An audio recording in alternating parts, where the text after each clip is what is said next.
Recording is started. All right, ladies and gentlemen, welcome back to another episode of Wingin It.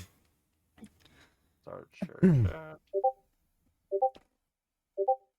Holy shit, Discord going off. So, chat, we are currently joined. We have two special guests today. Yep, we got a full panel. Yep. Oh shit! I gotta move my shit. Oh god damn it, Pyro. So we got, on my point of view, we have Queen over on the top left. We have Tony on top right, and then obviously me and Bird on the bottom. And we did kind of a little bit of reorganizing because of the panel today. So we thought we'd do some more, little bit adjusting as we should. Yeah, as I am just realizing I didn't notice the whole shift. Okay, anyways. To start off, how's everybody doing tonight? Doing good. I'm living the best life. I'm alive. I'm breathing. We all alive, we all breathing. Well, I got a good joke for y'all. Oh Lord, Oh, starting Lord. it off with just a joke. Just to start it off good, yeah. How do y'all give an Alabaman a vasectomy? Oh Lord. He kicked his sister in the mouth.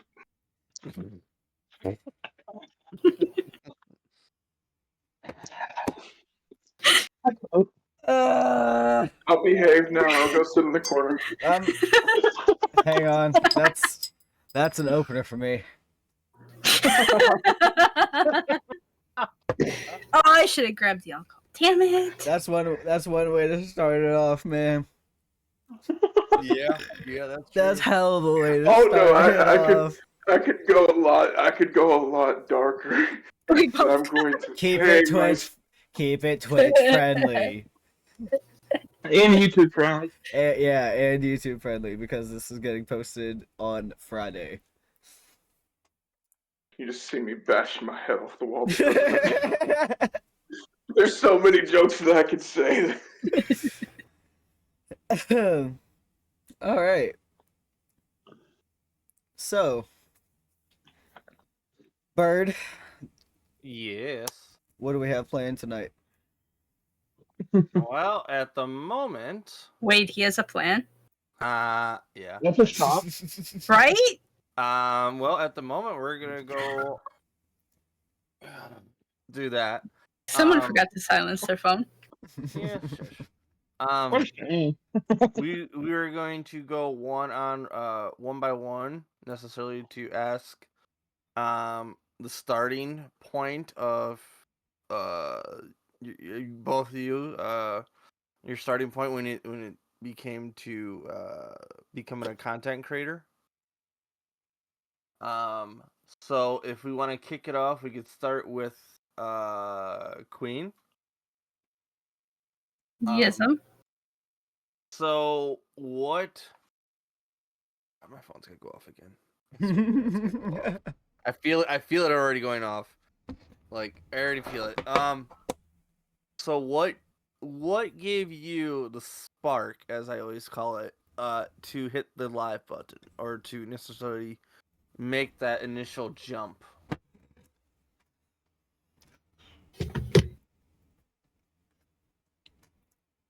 the fact that every night I was playing with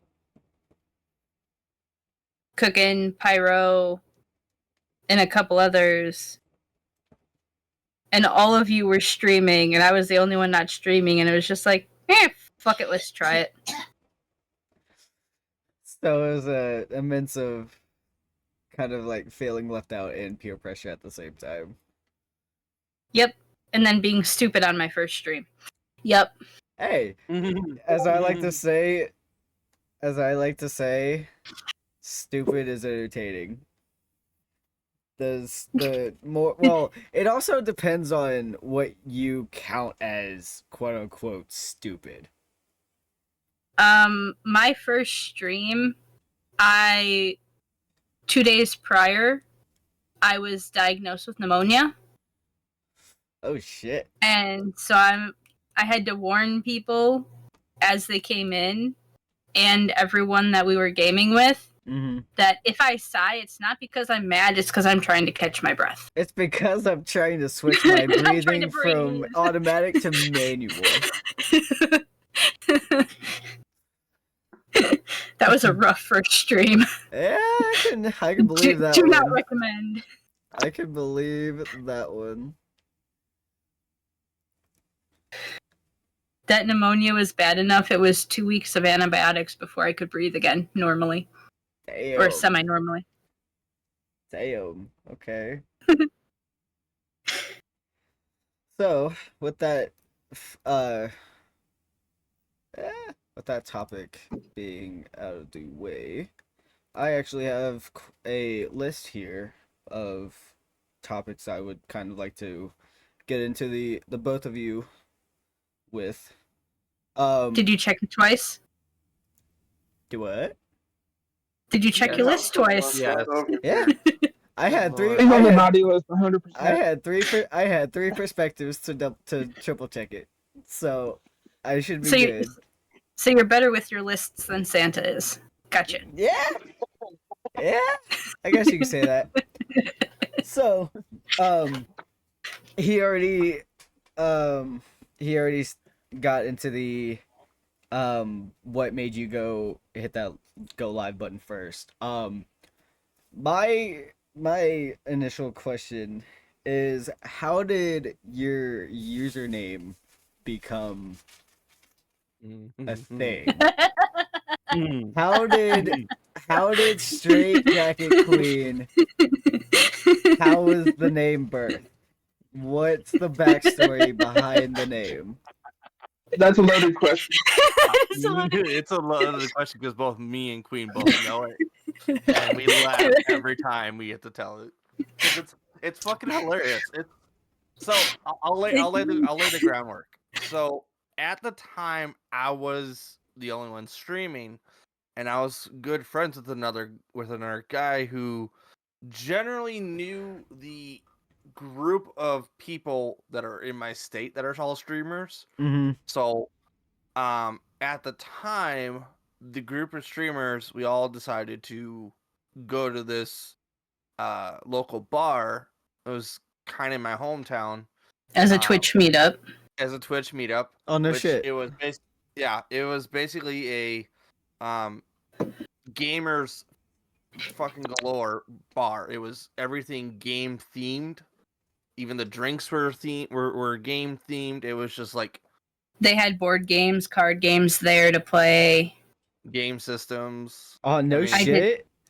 I did not have a Twitch account at this point. No, she did not. I was the only one with the Twitch account. I was just starting to put my brand out there for people to, hey, come check me out, because at that point I was just starting to get my legs underneath me before I can fully run.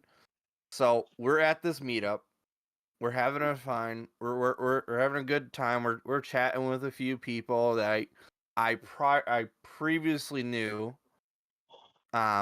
Just because my circle was starting to build and my support team at that time was slowly growing. Mm-hmm. So we're at the bar. Queen was like, hey, it's something about like needing a drink or wanting a drink. I forget what it was, but I got her a drink. It was Let me take over from here. all right. Sorry, I remember it. So I had never tried sake before. Okay. And they had a lot of it at this bar. So I was like, okay, before we all up until this point, everyone was just kind of having a drink, playing games. We hadn't sat down to actually talk or anything yet. Mm-hmm. And we were getting to that point. Everyone was gonna go sit down at one table and start chatting about Twitch stuff. Mm-hmm. So I went up to the bar and I asked the bartender, it's like, haven't had sake before. Which one do you recommend? Yeah. And the one that I ended up getting, I don't remember the name of it, but it was like one of the bigger bottles. It was 16 or 24 ounce. Yeah, it was a fairly tall bottle. Damn. And so I get that one. And it was a good one. Hell yeah. So we all sit down. And by the time we really got to talking, Mm-hmm. I had chugged this whole thing. Damn. And I wasn't thinking it was going to do much because in my family, we have a very high alcohol tolerance. Mm-hmm. But it's more towards vodkas, whiskeys, and bourbons that are tolerances. Yeah. Yeah. So I'm not thinking anything of that. I hadn't had anything to eat yet either. No shit. So they're all in the middle of talking. And I'm sitting here drunk. And I pull my phone out. And I decided to make my Twitch account. Oh shit. And I kind of had already thought about, if I make an account, what theme would it be? Mm-hmm. And I love asylums. I love abandoned asylums. So it's like, okay, asylum is going to be my theme. Mm-hmm. So originally, it's like, okay, so what's going to work? And StraightJacketQueen just came out. So I typed it in. I handed my phone over to Cookin. I was like, is this spelt right? I am drunk. Is this spelt right? I am. I still had. I had a drink, but I was still sober enough to look at it and go, "Damn, yeah, that's spelled right." So he hands it back to me, and he's sitting there laughing. And I finished doing the sign up, and everyone's like, "What's so funny?" And Cookin's like, "All right, yeah, she just made her Twitch account. Her name is what made me laugh."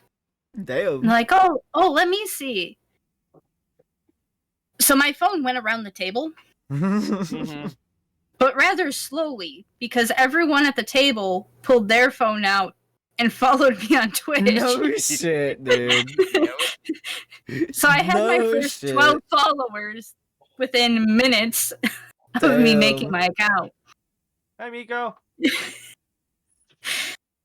No Yeah. shit. That's yeah. that's But hell yeah. of a start off story right there. Mhm, Hey, I if told you're you. gonna- I told you if it'd be a you're good one. If you're gonna do something, go big. Right? Do something when you're drunk. What? Or high. I mean, Yeah. That's always the best time. Right? Just kill some time, just play some games, have some people watch you, and enjoy some conversations. In the meantime, shit. Yep. Ain't no better time escape. Oh yeah. So you decide to have drinks on stream, you know? Yeah. Have what on stream? Have some Drinks. drinks on stream. Yeah, because I have my beer down here. I know Pyro went to go get his hard Mountain Dew. Yeah. They didn't have Mount Dew. Oh, Rip. sad. I'm So sip. sad. I'm sipping So on a. you- I'm sipping on a hard black cherry lemonade. A Mike's. Ooh, those are good. Yes, Brother. Those are Okay, I'm so- not gonna say what I was gonna say because of Please YouTube. don't. I'd be okay on Twitch, but not YouTube. I know where that's going, ma'am. Woman. I know exactly what you'd be thinking. See, YouTube, we do care about you. Get your mind out of the gutter. Good luck with that shit. Right. Okay, Guardian. Going Okay, down Guardian. to the river to pray. Going down to the river to pray. I didn't make it to the river, okay? I'm sorry. I tripped along the way. or is I or burst is into flames as soon as I touched holy ground. hey, as soon never mind, we're not going to talk about that church experience. Mm. All right. So Anyway, actually, next topic. yeah. So actually, that brings me to my next topic, and this kind of includes both Queen and Bird. Oh fuck. Ooh. Oh fuck. I know this question. What is the story of y'all first meeting? How did y'all first meet, and how did y'all get to where y'all are today? So my best friend was dating his best friend. Okay. Keyword were. And at the time, I was technically dating someone else, Mhm. but we hadn't actually, like, our summer had gotten so busy and stuff Mhm. that we'd never talked. But before that, Cookin was the only one who could drive. Yeah. No one else could at the time. And I lived 30 minutes away from the three of them. Okay. And the county that I live in, the county fair is still free Mhm. to get in. Yes. So it was county fair week, and my friend wanted to hang out with me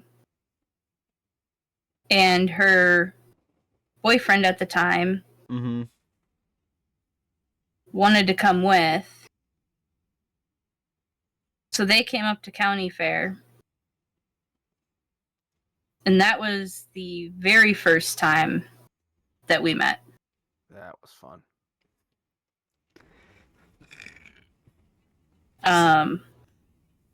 A year later, well, not quite a year later. No, actually, it was a year later.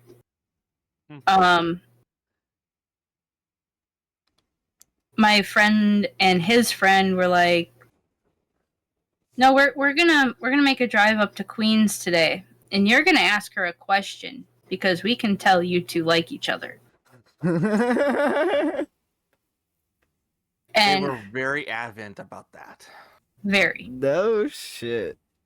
And at the time, I had literally just broken up with my other boyfriend, and it's like, I'm not looking for nothing. Mhm.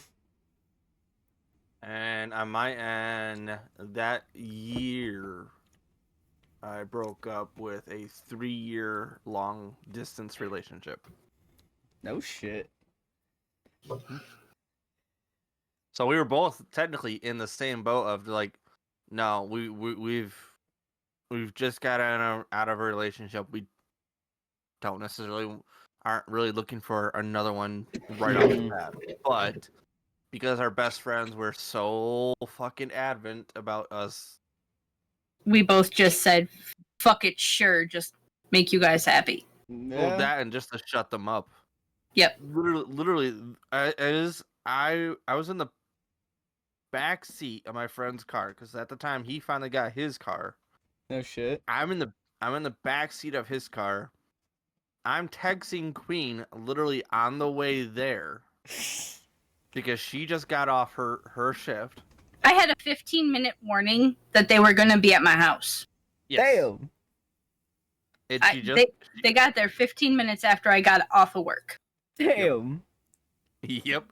So on the way there, I text her in a roundabout way of necessarily asking if she actually liked me, because both my best friend and her best friend were both adamantly telling me that no, she really, really likes you.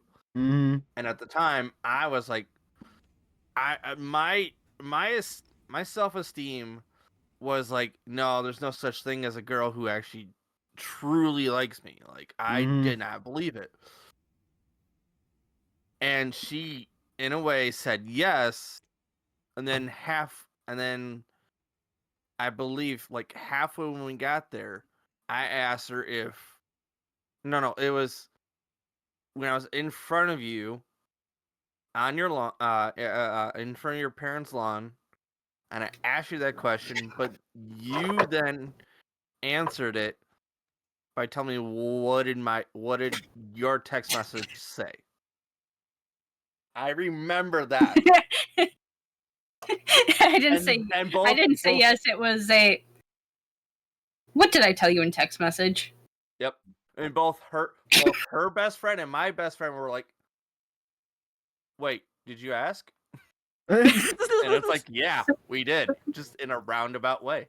It's like we ain't doing this. We ain't doing this shit the normal way. We're gonna put our own fucking twist on it. Oh fuck yeah, we did. We're gonna talk about. We're gonna talk about the day you almost got a Shotgun? a buck round in ya. Wait, what? I Wait. I didn't know if you wanted to put that out there. So, Wait but a yeah. minute. I'm intrigued. Please go into detail. I'm intrigued. I'm intrigued. Hang on a minute. I'm intrigued. What do we got here? Okay.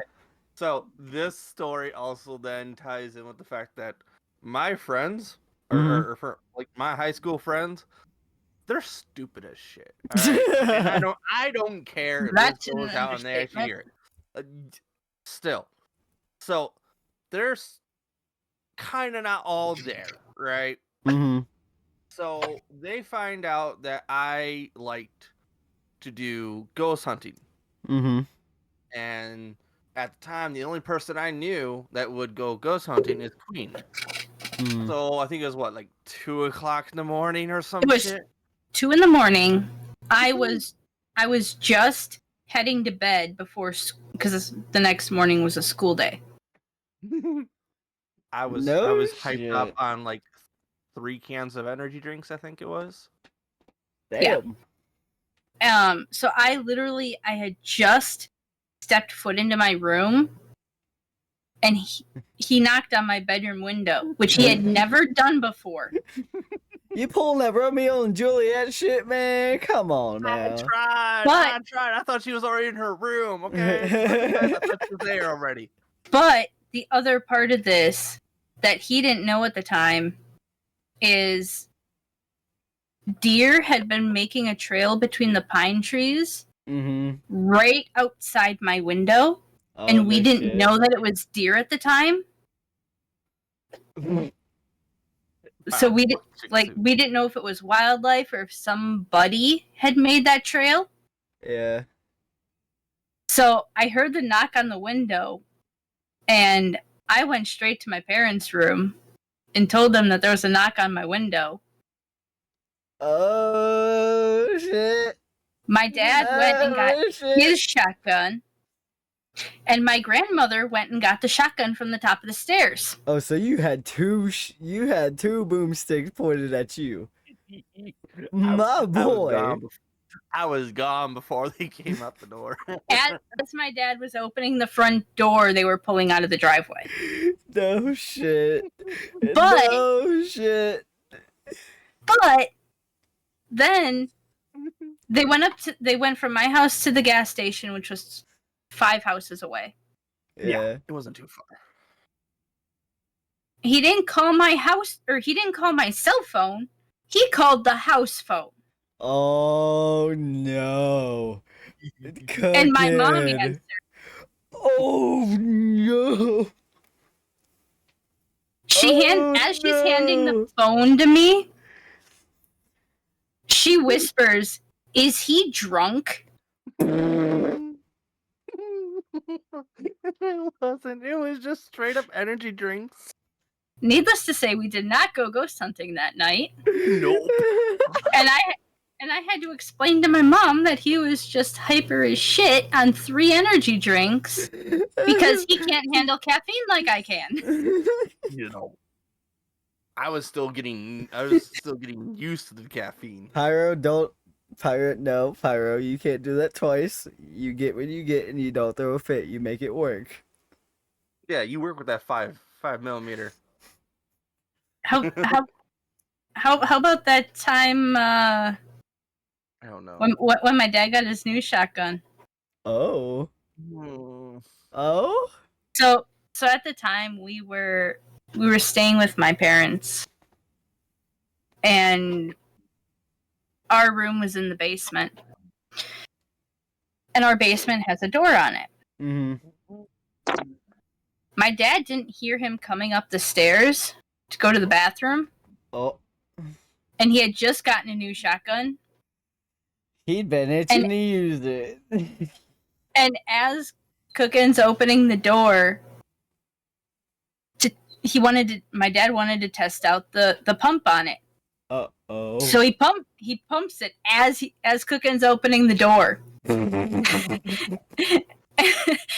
my dad was like, that was so amusing because I didn't know he was coming up, and I pumped it. Dude, I can imagine the sheer fucking terror that probably went across his face, dude. Bro, I had to go pee, and then like I heard that. No, I you didn't. I don't got no pee no more. I was about to say, you probably didn't have to pee no more. Yeah, I'm good. I'll wait. Fuck.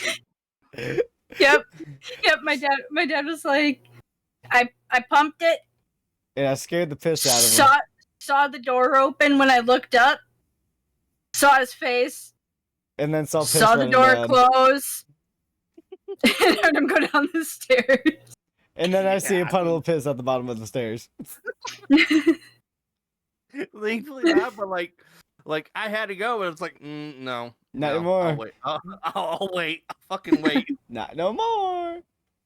Cause it'd be my luck. Like you get up at the stairs and go, fuck. What did I do now? That thing also happened when my dad got his machete. Oh, machete. Yeah. You seem to be on a wavelength. You seem to know when to come upstairs when he got his new toys. I did, and it was bad timing. Well, looks like I somebody's didn't got know some what was going shitty upstairs, timing. I had to go. Fuck it. Damn. I just wish I wasn't at work when that happened so I could have witnessed it. That's fucking funny. Pyro says, what didn't you do? You know, that's a fair assessment. That's a fair assessment. Because at this point, I still don't know what I did wrong. What didn't you do wrong? Maybe it's the fact that you showed up at their fucking window at 2 a.m. cracked up on energy drinks. I think that would be a good reason why, especially knocking on the window, and then before somebody could even look at you, you're fucking gone. And I think I was using my car at the time when I did it too. Oh yeah, no, that was fun. And you know, it's crazy to think about this. That happened back in 2011? Oh shit. 2010. 2010. Because I was still in school. Yep. And we got our first apartment. I was turning 7 years 2010. old. Yep, 2010. Still in my hometown. I was turning 7 years old. How's that make you all feel? I feel too damn old. Like I remember the day we started dating. Her brother just had his second kid, I believe. I I believe. I Hey, believe hey, the two this were baby were grunt is legally old enough to drink beer. So suck it. Cookin likes sucking wawawas. No, God. Wah wah wah. Now that's gonna be on YouTube. Fuck. Damn right, buddy.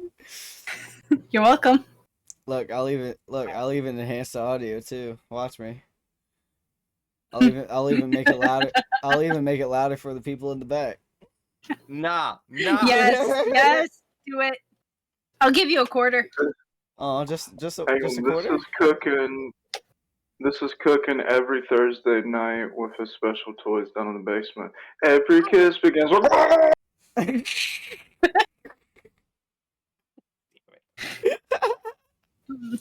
I can't. Or how you said my mom could use your cock. What? The rooster. Which one? I have 3 of them Hey, down here. yo. I got this one. What? No, the one with the broken head. Oh, this what? one. A broken cock? Come on now. Yep. It couldn't even been one that worked. Oh, it works if you don't mind the light on the butt. But it's got a broken head. Yeah, the top part of it. What did The- you put in the the top- chicken's butt? The top part of the head's the most important, man. You know, the egg is the light bulb. It's pooping out an egg. A bright egg. It's just a zip, right? Yeah. You remember what Alex and I did to you with that one? What has this podcast become? What are these? How about that? That's a screaming cock. Yeah. It's But no- in the movie. That's the Cookin', Moana, do you- that's the Moana cock. Yeah. Do you remember what my friend and I did to the cock with the broken head? Vaguely. We put a bunch of lotion on it and handed it back to him. Oh yeah. Oh, why? You gave it a slippery head? They Come on now. Not a slippery head. Oh. There it is. There it is. Oh, Pyro. He went back Pyro. and found it. He went He back and found the clip He that went back started and- the wah wah wah. he went Oh. back and found it. Pyro, I'm gonna kick you in the fucking ass. I'm pretty sure if you go back on my stream, you could find the clip of him saying that my mom could use this. So I actually have Don't, Pyro, don't. Do it, Pyro. So I actually have a pretty funny story involving all three. Like unless Tony was a part of it, I'm not sure if he was or not. But when we were in Hazy Days RP, I was when Pyro probably knows exactly where I'm going with this. I was playing as my cop character on Hazy Days. His name was Astrid. I totally didn't hear cop. Just gonna say. So I was playing that. This is my favorite memory of all of ours, and then this is actually going to kind of transfer into my next topic that I have here.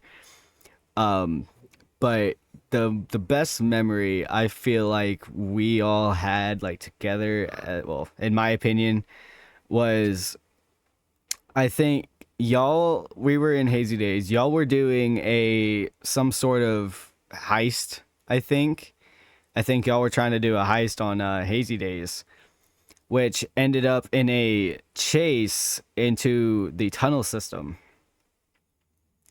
And I clearly remember arresting both Mr. Pyro in said tunnel at the first the entrance at the tunnel, a little bit past that. And then Queen, you were the one that was slippery as fuck. You kept dodging, weaving, evading, and just slipping out of fucking everything that we had, or that the other officers threw at you, until it was me that came running behind and made the fucking tackle and did everything. I arrested all of you single-handedly. The whole rest of the fucking squad just sat back and chased you. Do you know why you caught me? Because you slowed down. Because I made sure that the person who had all the goods got away. Fair enough. But at the same time, I still take full pride in arresting 2 of the major people in that whole thing. And then Mr. fucking Pyro here, as he was in the cell, was playing dipshit. And he was pushing my buttons, but you know what? He didn't push them enough because I was doing it by the book. Queen, it was one of those moments where the cadet. Ah. Yeah, I was a cadet too. And then the sheriff showed up just to put a red into it in the dick way. Well, that's usually how that went. Anyways. But no, like that was probably like my favorite moment from until we kind of got into a family in Legendary. I feel like that has just started, and that's nowhere near as in depth as it is going to turn into. And I'm just gonna say I'm very excited for that. I was gonna say there's a lot of stuff that like the kids don't know is going on because Incendia is trying to protect them. Mm-hmm. So she won't outright tell unless possibly asked. But yeah, there's have you heard about the cannibal going around in Legendary? So actually, Thomas didn't, but Dakota has. Dakota. Yes. That's right. You were on the back of the horse with Dean. Dakota and Dean heard that entire like story. But Thomas and Terry, I don't think have come across you since. Well, no, we have, but we just didn't get into that because we were dealing with the just opening the saloon, or not even just opening, just getting the keys to the saloon. But that's just another thing another chapter of the role play that we can potentially get into at some certain point in time. So that actually brings me to the next topic I have, which is, Queen, what game has been your favorite to play / stream? And can you tell us one of your best moments from said game? Call of Duty. Okay.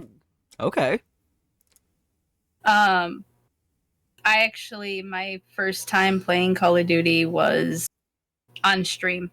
I'd never played it before. Mm-hmm. No shit. And Cookin's probably going to be laughing his ass off at this one. My favorite moment from that, we were playing Call of Duty Zombies Vanguard on the whiteout map, or not the whiteout, the winter map. Yep. Okay. And this was my first time with edibles. Oh. Yep. Oh, I know where this is going. Cookin knows where this is going. So we had a group of 4 of us. Yeah. It was myself, Cookin. Who were the other 2? I believe SR was with us at that time. Nope, he was in my chat. Pyro? It might have been Pyro. Who was the other one? Sir Fallen. No, he was in my chat. Pyro says he doesn't think he was there. The only other two that we rolled with was It's Ritza. it wasn't someone we normally rolled with. That was my first time playing Call of Duty with them. Pyro asks, was it one of his friends? It was a former GA member. Carbon? No. I played with Carbon all the time. What was it? What was the name that you spit out? Said? Explosion? The guy that I always played Rocket League with? Oh. Yeah, I know we did play with him at least once. I think Yeah, we played It might have been him. we played with him and oh, I'm trying to think of her name. Fuck. Dragon? Yes. That's a dragon. Yeah, I miss her. Anyways. So, I had gotten 2 packs of edibles from the gas station. Woohoo! And I knew nothing about edibles. Oh shit. So, as we're playing, I took one, Mm-hmm. waited about 20 minutes, didn't do anything, so I took another. Mm-hmm. And I kept that up, and I got down to every 10 minutes. And they all kicked in at once. And I ended up having like 300 some milligrams. God damn. Mm-hmm. And the one part of the map, when you go into that part and you go up the stairs, you can camp out in that corner Mm-hmm. to get your points up. Yep. Point farming. So that's what we were doing. Point farming. Yep. Mm-hmm. So we were doing that. I'm once in a while running around because I've got the little circle thing on me that Ring as of long as fire. I do damage, as long as I do damage to a zombie, if someone else kills it, I get the points. Oh, Also, I think it was like the Shared electric. share profits. Yeah. it I was think something like that. It was one of the perks. I remember that. So I had that on, and everyone was like, how do you have all these points? It's like, because of this. And like, oh, you're stealing our kills. And Fallen comes into my chat, and he had just gotten back home from a concert, Mm-hmm. and he was crossfaded as shit. He had like 2 pitchers of beer Jesus. at the concert, along with I don't remember how much edibles. Damn. So in the Discord call, they can hear me talking to chat, Mm-hmm. and I go and kind of hunker in the corner, and one of the other guys on the team is like, I gotta protect Queen. We gotta make sure Queen's safe. Yeah. I'm sitting here talking with Fallen, and we go on this whole thing about how his tongue feels like velvet, how he can't feel his nose when he touches it with his tongue, and like What? all this high ass shit. What He the was fuck? down. He was down. And I'm sitting there just going in on it too because I'm high as shit at this point. Yeah. And all the other 3 in the party are sitting there going, what the hell is going on? What are Right. we hearing? Right.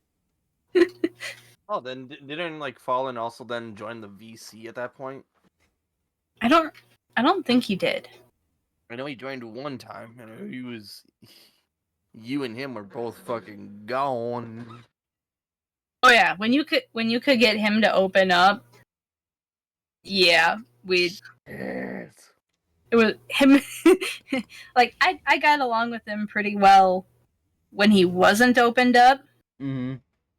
but when he opened up, I got along with him really well. It was just a different ball game at that point.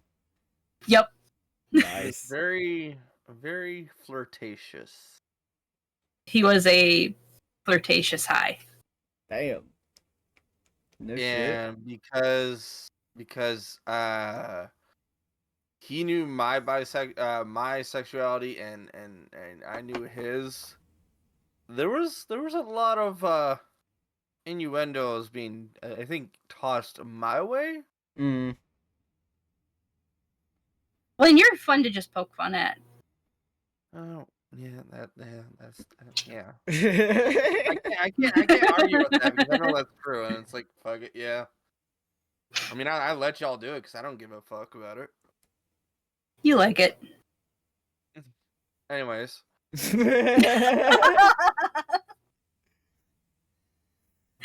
All right, so I actually want to ask the same question of what game, like, what is your favorite game like to play / stream to Mr. Guardian, because he hasn't had the stage yet. yeah. Well, do y'all want to start with that question? Or do you want to basically restart with the questions that you've asked Queen already? I mean, we can start from the I beginning. mean, yeah, we can start from the beginning. I don't really care. Yeah. All right, What gave you the inspiration to go become a content creator? Well, it started off, I started going live on TikTok once I hit the follower mark, and I seen that I had a good interaction with people. And I liked playing video games beforehand, Mm-hmm. and that was my main point of relaxation. I'm like, okay, how can I intertwine these? Mm-hmm. And I got the idea of, okay, I was getting ready to set up the account. I already had some videos saved of my Call of Duty. And then a very good friend of mine passed away, saving some family members of mine. And that's where the name came from. Mm-hmm. And Mhm. like 2 weeks before this happened, she told me to reach for my dreams. And my dreams was to be a content creator. Sir, yes, sir. So that leads into the reason behind the name. And I played a lot of military sims, done a lot of war reenactments, and I was always the medic or I was always a suppressing force. So the name Guardian Angel was something that had a game meaning to me, but also Also a real life in meaning as honor of well. yeah. So it pushed that combination of in between. And I just recently went through a revamp of everything. Because originally the name was Guardian Angel 01 1101. Mm-hmm. And I was like, that seems a little bit complicated. So it came down to Guardian Angel 18. Mm-hmm. Make it a little bit more simpler for that respect honor, like that honor to him. And the theme itself is a dark mafia, Mm-hmm. kind of like a lot of the inspiration is Western, like a Western mobster style, almost like the Continental that would fit any time period. Mm-hmm. And this also leads into the question that you just asked about what games I like to stream. It would have to be, I got my start with uh, Grand Theft Auto, Okay. Course 5M. It started in South Beach. Got a decent amount. Yeah, we all have problems with that. But Everyone what I in the can chat say, probably does. the only thing that I can say right now about that place is if it wasn't for that, I wouldn't have had the idea of who Queen was or who Bird was or who Pyro was. Mm. And then whenever I went to Hazy, that's whenever the friendship basically became solidified because we were all the outcast. Yeah. And then I saw one of my funniest clips is with my my other cannibal character in another Red Dead Redemption server I was in.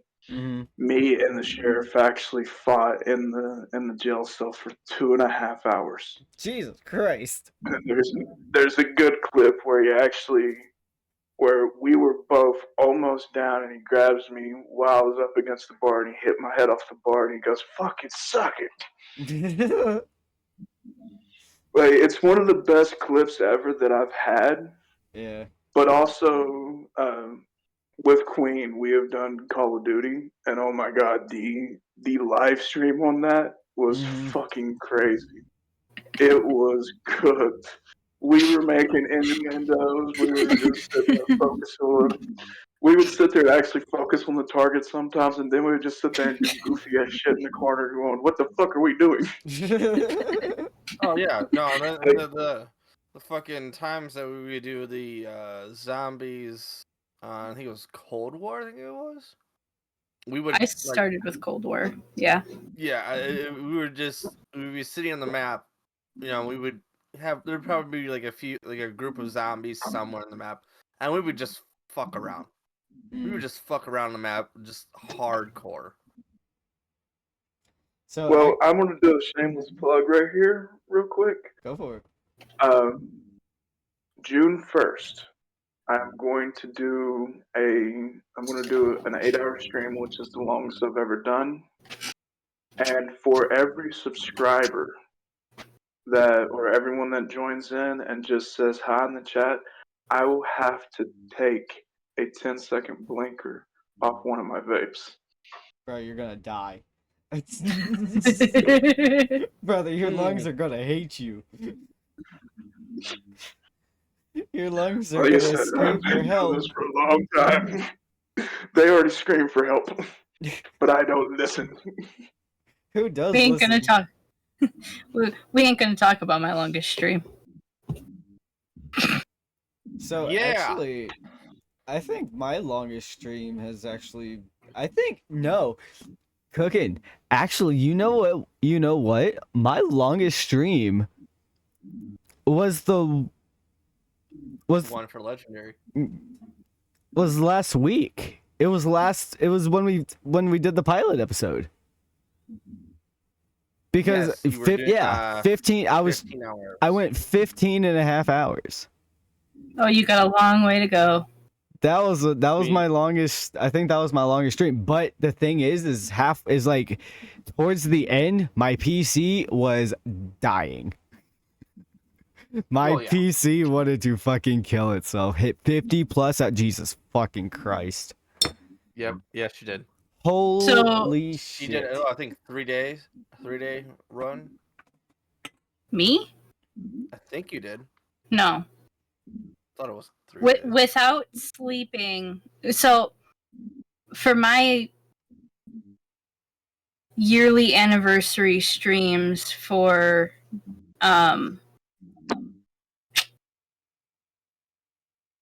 my yearly affiliate anniversary, I do 24-hour streams. No shit.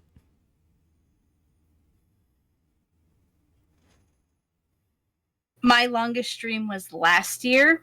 Mm-hmm. Or no, not last year, the year before. No, it was last year. So say it's been a while.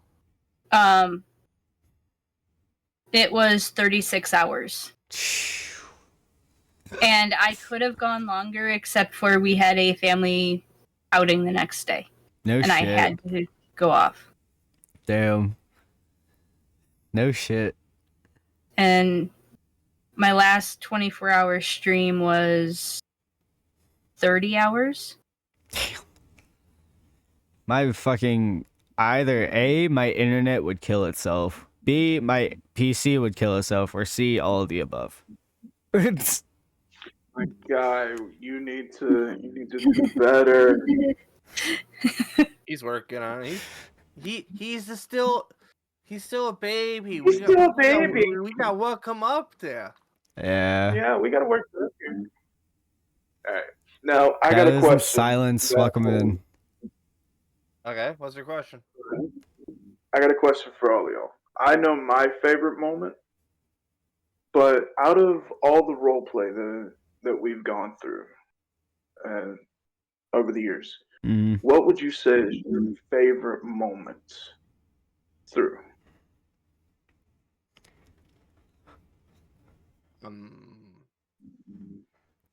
Off I'm the gonna let Immortality go first because I gotta do some thinking. I was gonna say there's one moment in particular that I am like ultimately proud of, and I was a part of Hazy Days. I don't remember if Tony, I don't remember if you were on. But Cookin was doing he was robbing a store in a Hearst. We were in Wait, he actually did criminal stuff? we were in I Hazy did. we were in when we were in Hazy Days. He's like, "Hey Ragnar." And this is like over the radio, just out of nowhere. He says, "Hey Ragnar." I'm like, "Yo." He's like, "I have a Hearst. Should I rob a gas station with it?" And I'm like, "I'm just gonna tell you this right now. That thing's not gonna get you far at all. So I will tell you this. Let me sit at the opposite end of the casino, and I will get us out of here." And so he's like, "All right, where are you gonna be?" So I was parked at like the garage door of the casino, and in my my armored Kuruma that I got for the MC. It was the MC, like I got it for the MC to kind of like prove to the MC that I was like serious about putting my efforts in. So I'm sitting there with my fucking Kuruma, just lights off everything. I'm just completely incognito. Cookin's like, he's like, "Yo, I just robbed the bank. I didn't rob. I just robbed the gas station. I'm on the way to the casino." As he's turning into the casino, as I like to call him, Detective Dumbass. He came around literally VDMing and rammed the Hearst, kind of wedged it in between his cruiser and my Kuruma. So Bird gets out of the fucking out of the Hearst, hops over the cruiser, like fucking clears it, gets into my Kuruma. We pull out into the little like horse area that has like a little cul-de-sac area. We pull into there. Bird's like, "Dude, we're trapped. What the fuck are we gonna do?" I'm like, "I got this. Don't you fucking worry." So the thing is I hit my brake. I like do the e-brake, and I literally pull a fucking Yui. Like just like the cleanest fucking Yui I've ever done. I wish I would have got it on fucking. Wish I would have gotten a clip of it. But Detective Dumbass is like sitting there just swerving his wheels, not knowing which way to go. I'm already like already out of the fucking casino, and I literally stop on purpose to let him catch up. And then as soon as I see his lights come back up, I'm like, "All right, I'm gone." So we head out. I go towards the hills. I look back, that motherfucker is gone. And then he comes into fucking either mine or Birdie's stream and says, y'all got lucky. This, that, and the other happened. Like, this, that, and the other happened, or else I would have gotten y'all. I'm like, motherfucker, you're just mad that a rookie of RP just dusted your ass without even needing to do dumb shit. I didn't do jumps. I didn't hide. I simply ran and outrouted him. And he was pissed.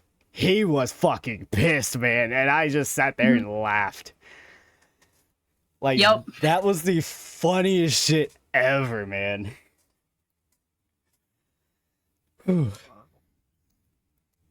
So, Mr. Birdie, you got one? Well, do you want me to do the cheesy answer or not the cheesy answer? Whatever. And actually, if we could do a quick intermission, because I do have to pee. So if you want to kind of like start off, or whoever wants to start off, y'all can. Just know I will be listening, but won't be able to respond because I do have to pee. No, you're fine. You're fine. Both. Okay, cheesy answer. Would be Celestia and Queen's probably gonna pick this one up when both my character and her character had their wedding. That'd be one.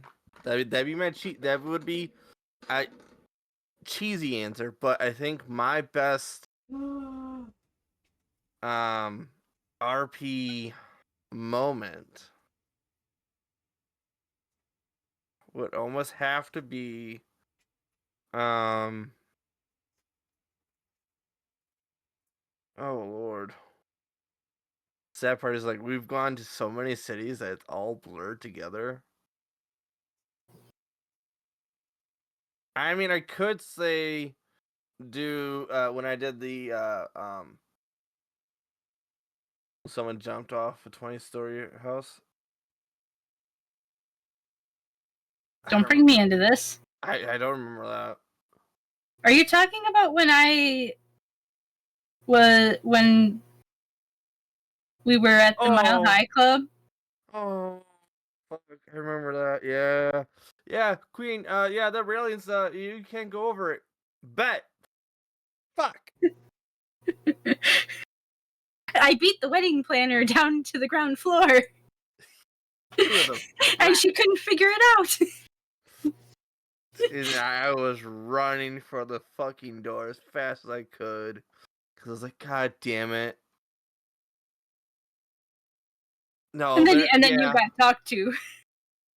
Well, I got talked to, like, hey, don't, you learned your lesson to not tell her not to do something. It's like, yeah, I learned now. You should know better.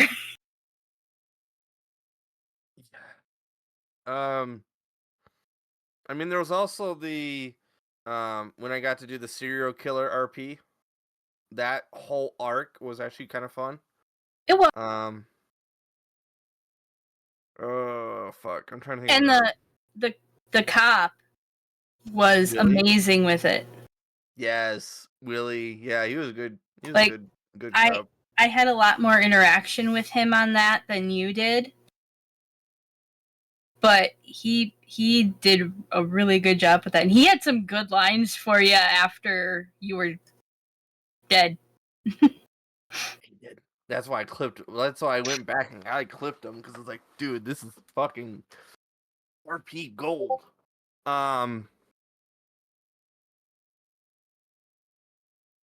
But to really say like my best RP moment. Oh, okay, no. I just remember what it is. Okay, so my best RP moment is actually a YouTube video that I unfortunately I had to take it down. I'm gonna probably download them so I can keep them. But same city, Celestia, is when I got to basically turn my stream into the news, into like a live action news for them to play it into the city because they had the script to do it. And I literally was able to fly the helicopter, and the city was doing a citywide hide and seek event. That was my best RP moment. There's the YouTube video was I took it down, but when I get a chance to download it, I will definitely find a way to like bring it back somehow. But that was the best RP moment because I was between listening to the hiders, trying to hide from all the seekers and hearing, because I at the same time as I was doing this, I did also have, I believe, SR's stream up on one of my screens, and I was watching his side. I wasn't able to hear it because the whole stream, but like seeing them trying to find these hiders are, as I was able to easily pick out. Okay, I know exactly where he is. I know where he is. I know where she is. Like that whole scene was just perfect. Whiny nude men. Oh my god, that was a fucked up scene too. That was a that was right at the end. That was right at the start of a reset. Was when that went off. Right at Storm. Yeah, I think that was coming from. Oh, I forget what his name was. I haven't role played with him in a while. But Queen.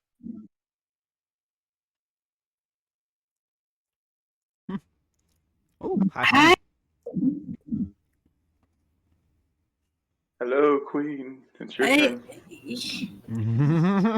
don't know Yeah. which one to pick because I've probably been role playing the least amount of time of. How long have you been role playing? Less than 2 years. Like a year and a half. Have you done any of like the D&D stuff before that? I'm So you're about still new to Redem. Fairly new to Redem. I've Mhm. only dipped my hands into a few things in 5M. So you want to know the extent, like the overall extent of the stuff that I've done in any RP? MC. The MC is the most like scenariostic role playing I have done. Yeah, I first came into to RP in NXT. That was my first RP city. okay. there's still talks about that owner. So- trying to bring that city back. I've been in RP for 2 years now, almost to the month. Mm-hmm. And I've been at it a And bit longer. but I wouldn't consider myself actually RPing until we were in Wildfire the first time. Because that's when I finally had people around me who were focused on helping me build my confidence and helping me learn how to do things. So my first major RP scene was the serial killer RP. Yeah. When her cousin was finally, or when he finally got to her and did the ritual. Well, that Which was went good. pretty good. I've had some of the bigger scenes that have been really good that I've really enjoyed. But I would actually have to say, if there's one that I'm most proud of,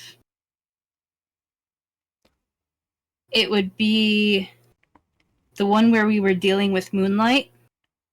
What you drinking on? Mm. Right now I'm drinking on the rest of my Diet Dr. Pepper that I got sitting next to me.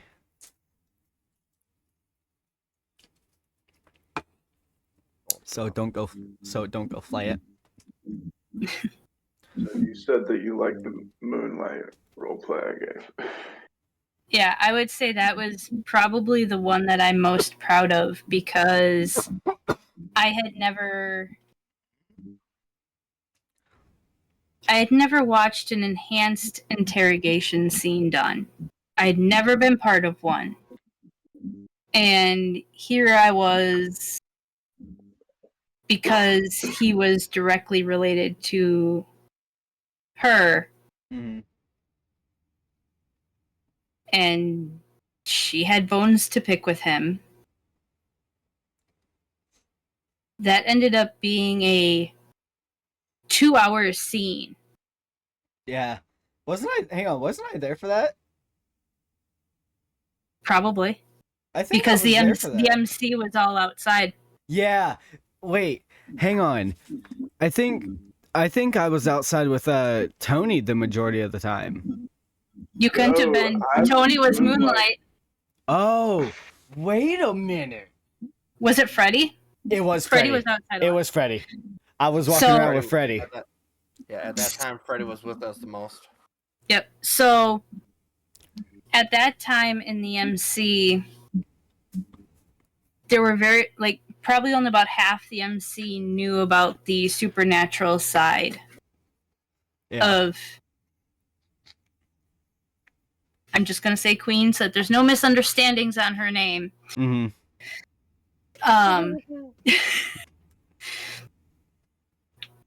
But those that didn't know about the supernatural side of things, we wanted to keep outside the building just because of the depth of it and everything. And some of the topics probably that it included. Yeah. Because it related to how she was treated as a child. It was a very supernatural heavy scene. There was a lot of supernatural used during that scene. But I had people coming up and asking me to send them the clip of that because I had the whole city looking for this guy. Mm-hmm. So everyone knew about him. And the people that did see it were like, oh, you did a really good job on that. And it's like, well, I didn't do as good of a job as I wanted to do. But I did a better job than what I initially thought you would do. Thought I was going to do. Yeah. See, and man, some of the comebacks in there too that I had. If it wasn't for me getting because the way that I roleplay, I put a lot of energy in my characters, and like actually kind of feel your character and like put yourself into your character's like headspace. Think it as method acting. Yeah. And I basically message Queen and I'm like, hey, I gotta tap. We gotta end this scene because it's starting to get overwhelmed. And I could have went, if it wasn't for that, I could have went for another 2 to 3 hour torture scene. But there was so much story given in that one. Now for mine, I actually have 3 scenes that I absolutely enjoyed.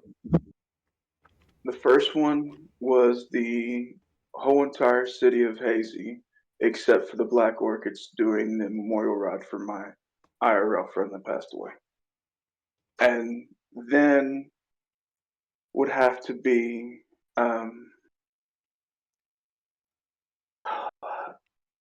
I did a scene back in Evergreen with a group of friends when I very first got back into playing 5M. Because I took a long hiatus and went to Reddit for a while. And one of my friends was doing a move spirit IRL, and we decided to keep roleplay going. And my character was the bodyguard for the higher ups of the organization that he was in, and he wound up spending a full 7 days looking for this person and gathering details through email and all that, talking to NPCs and stuff like that, doing a D&D themed. And everyone who was a part of it fucking loved it.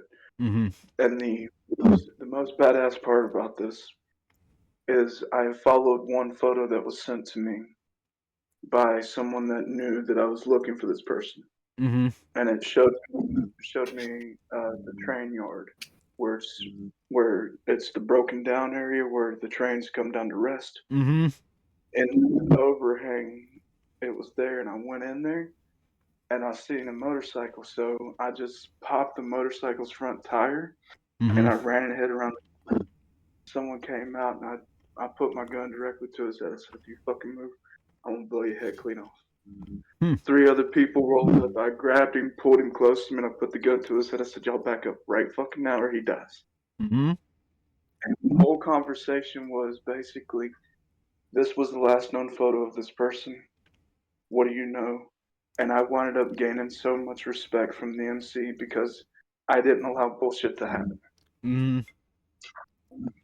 And the third and final one was the scene whenever it was in Neon, whenever I took out when Tony finally got to kill Queen's father.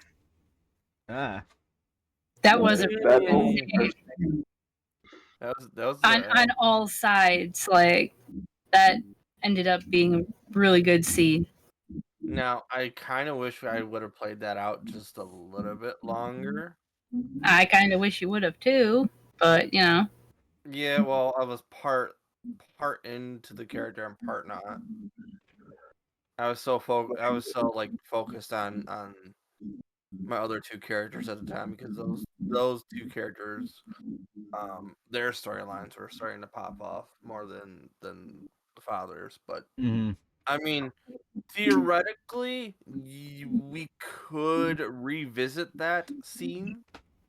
Oh, there's still so much possibilities with her whole family.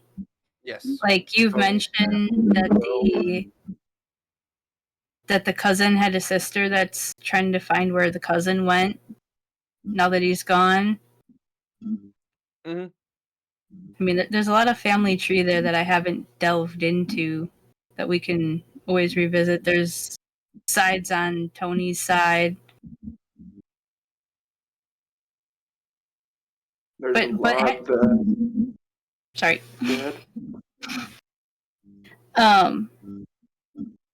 But had you managed to hold like another 5 minutes,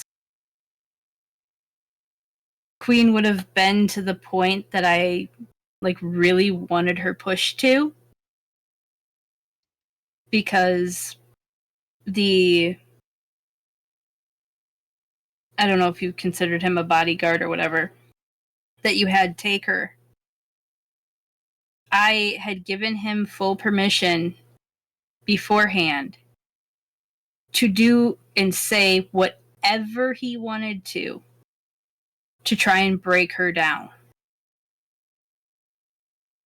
and get her to want to go back, just to end it, like just for it all to stop.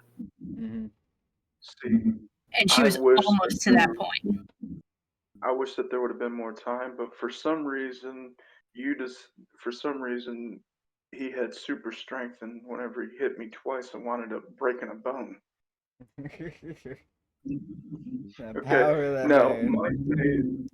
my favorite scene from that whole entire altercation was whenever I had Lucifer in front of me, and his bodyguard was talking shit, and I shot directly past Queen and Lucifer and put down the bodyguard instantaneously, and I said, "Want to fuck around and find out?" No shit. Yeah, like I seen the reaction without actually seeing their faces. I know Mm-hmm. Queen's reaction was like, "Holy shit," and Bird was like, "How did he make that shot?" Yeah. Yeah. No, there was moments I was like, damn. Okay. Like there was a lot more, and if he would have pushed a lot more, like one thing that I'm thinking about, I don't know if Bird has talked to you, but we are working on a city called Quantum. Mm-hmm. Um, if Bird would like to, we could basically hit rewind and redo that scene and have a lot more people involved in it. I was actually just about Because I to. believe that would be a good idea.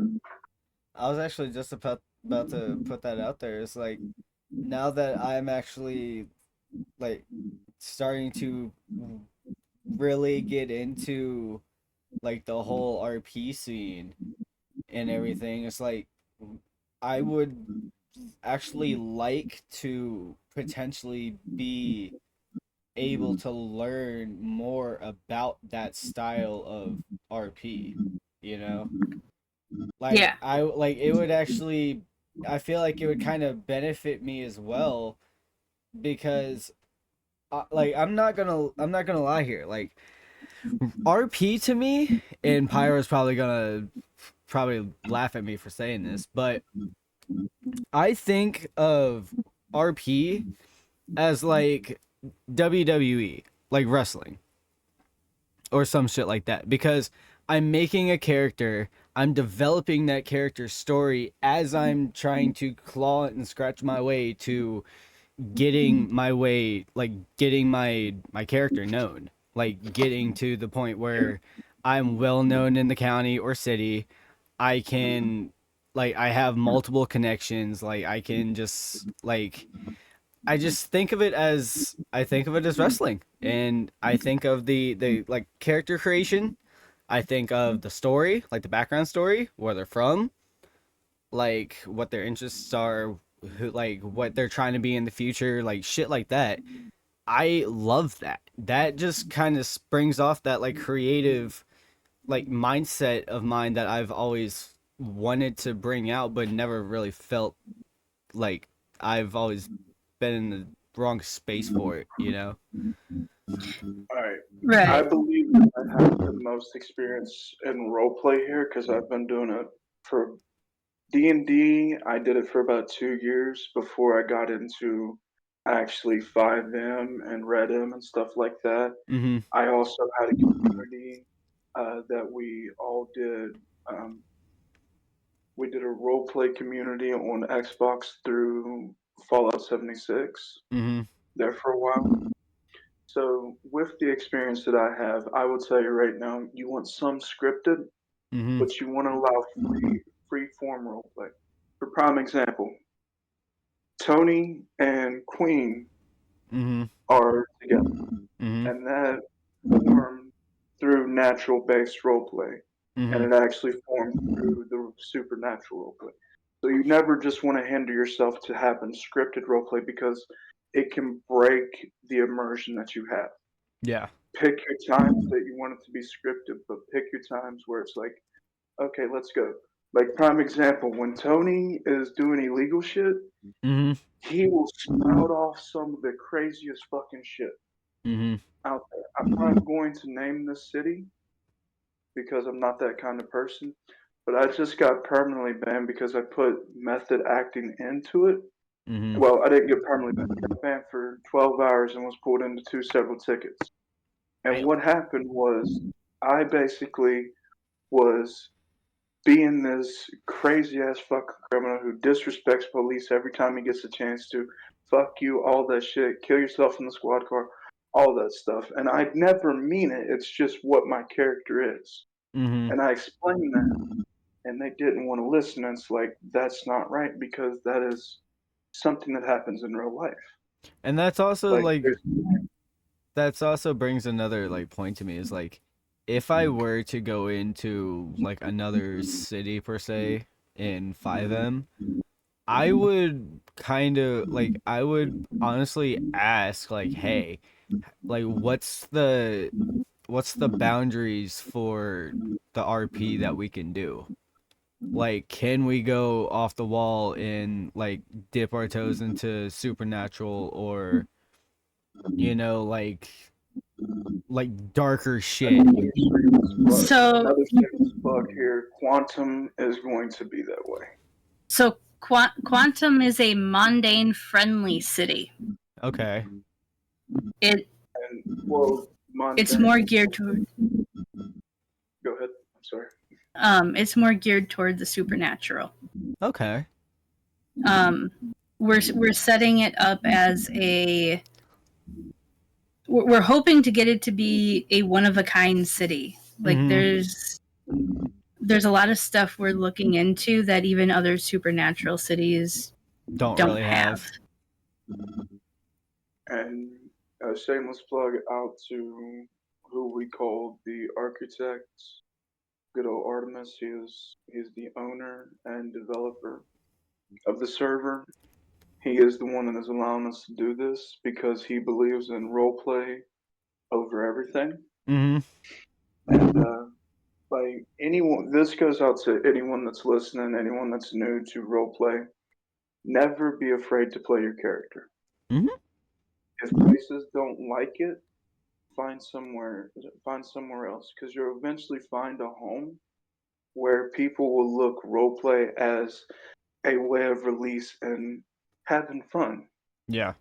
Like one Yeah. major thing, there was a cop in Hazy that believed in lizard people.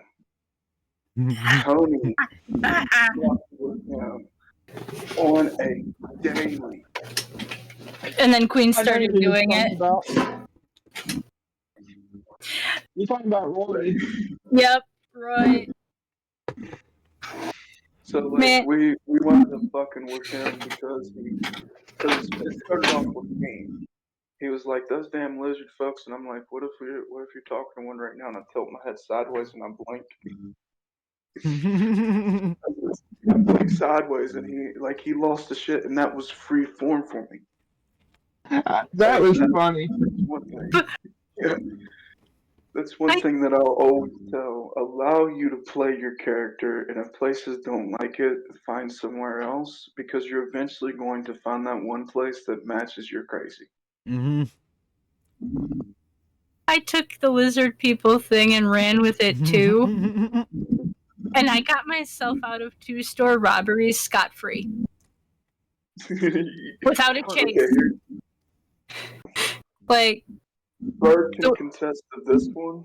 After Queen's done, I'll tell a good story. so both times, one of them, I was like, dude, someone just called me and said that the lizard people are down in the tunnels by the construction spot, right by Pillbox. They're there right now. And he's like, oh shit, really? Oh, I gotta go. You're free to go. I gotta go and get these people. And then the other one, I told him that they were out in Polito, and he went to go get them. Okay, here's a Norwegian, kind of. That's where this podcast is going, but yeah. but Bird can Welcome to actually Wingin It, where contest- we shoot the shit. Yep. But Bird can contest to this scene. It was actually pretty funny. Tony was arrested for a store robbery. Mm-hmm. The officer dropped the gun and attacked me, even though I had a gun pointed at him, so he didn't value his life. I go to court with a false document that looks so real that Bird took all charges off my record. Damn. Well, I mean, okay. So in that scene, I kind of had to, because I forget who the arresting officer was, Mason Woods. but I believe. Oh, dumbass, got it. So, they didn't fill out the MDT report, like the arrest report. They didn't fill it out, so there was nothing for their defense for me to necessarily go off of. And if that actual scene would have happened in IRL, that case would have been thrown out, and the cop would have been reamed into, because then the PD would have lost a possible lead or a possible good arrest, all because a cop forgot to fill out the report. Rip. Another one that I thought was pretty funny and a pretty badass scene. I wish that we had more people part of it. But Tony and Queen got arrested for a house robbery. Damn. Tony is spitting shit like, "I'm gonna beat the shit out of you. Like, y'all are gonna fucking die." All this shit to PD. They put him in a cell, and he headbutts the cell, splitting his head a little bit. And he goes quiet. Well, Queen knows what happens when Tony goes quiet. Mm-hmm. So she decides to sit back and eat her popcorn and watch what happens. They bring EMS and they start treating my head. And after they treat my head, I grab him by the throat and I'm squeezing on the pipe. And I get us out of the police station. No And shit. we run 3 days. We ran for 3 days in that city. Never found you? Well, I wound up catching a flight out of there because let's just say the criminal side of things was very loved by only certain people. Even Oh, though we were the yeah. best criminal organization and the oldest, they hated us for some reason. Don't understand why, because everyone said that we were good role players and that we were good for the community, Mm-hmm. but they decided to break their own rules and then backpedal. Yep. Yeah. Norwegian says Sammy has been stopped 11 times, but arrested once. Yep, Sammy. That is Sammy, aka Don from Neon and Hazy as well. Hi, Sammy. So this is kind of leads into how my stream last night was.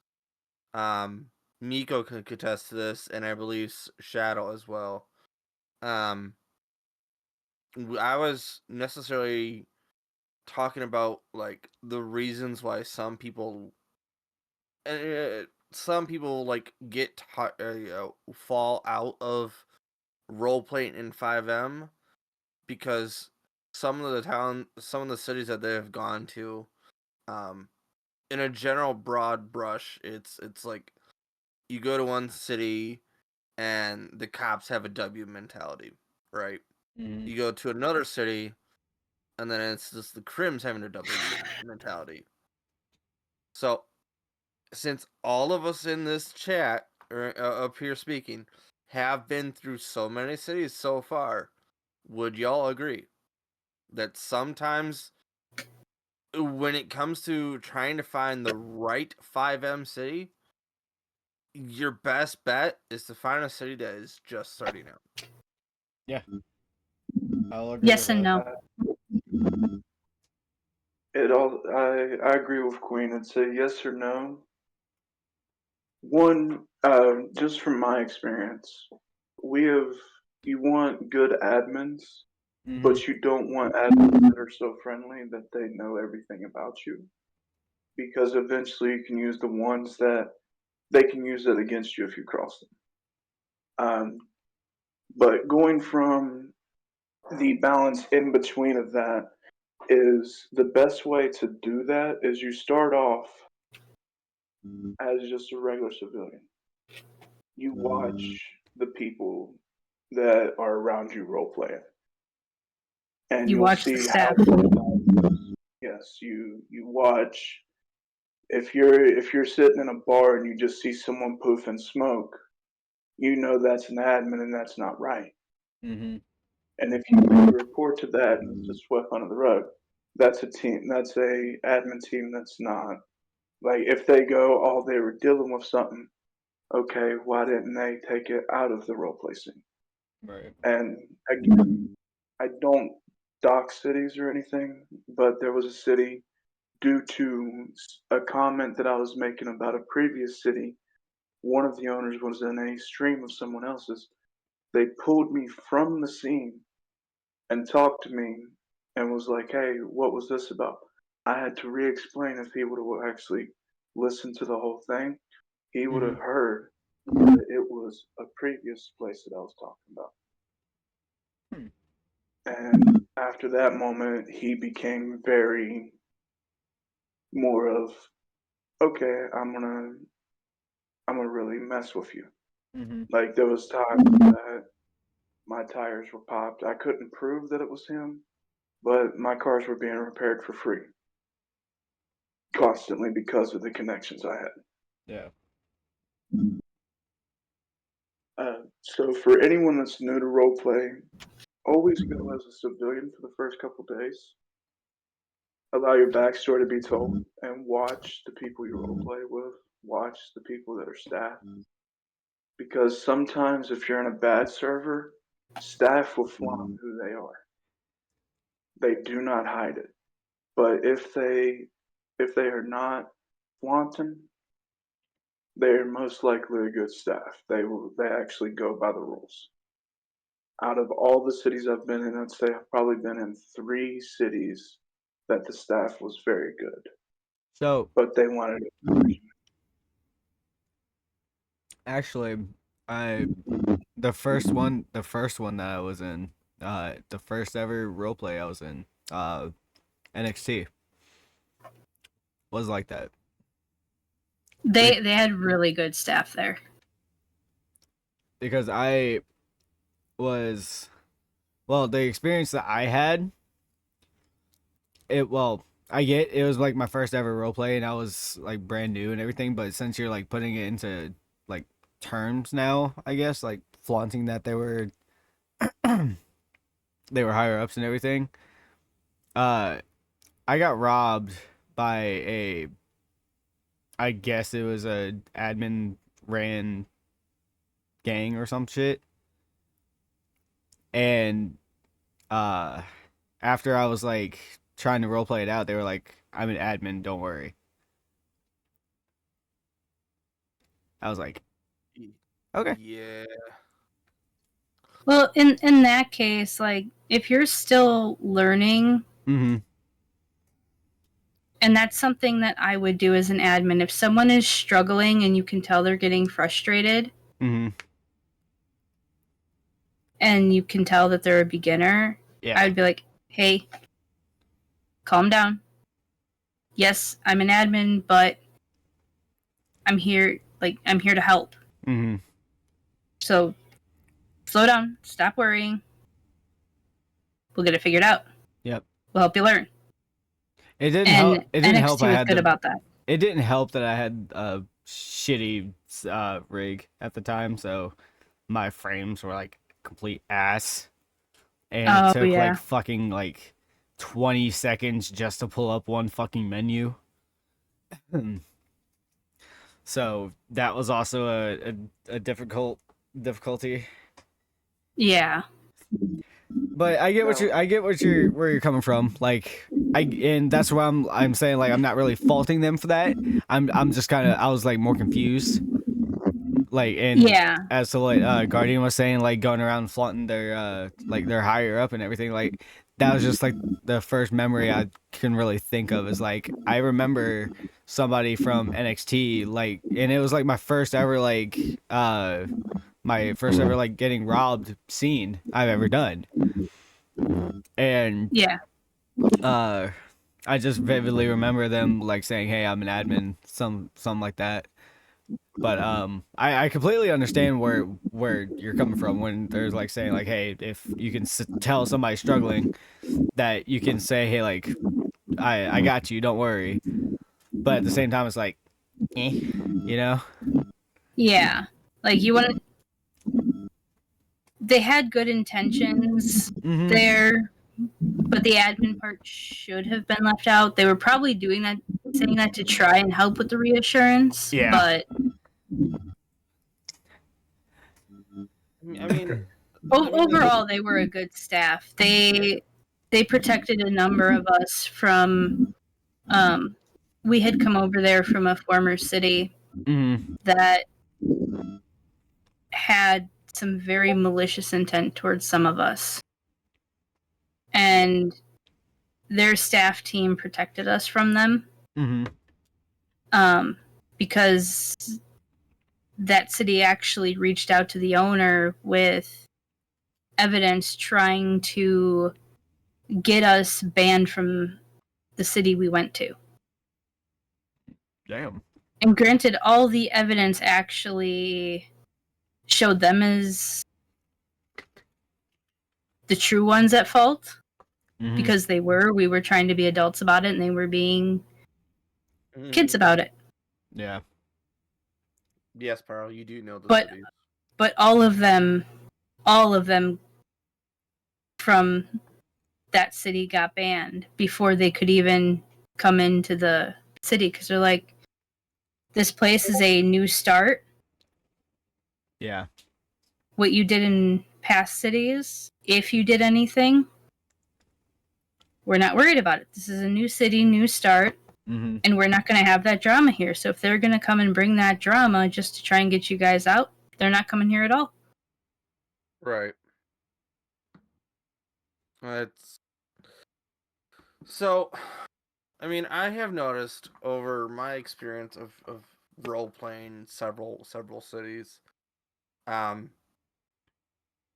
really good city really has a kind of a balance, kind of like what Legendary has right now. And I know, Queen, I know you haven't had that much of a good experience so far with at least some of their staff, but I know from my side, I've had nothing but good responses, good interactions with them all the way around.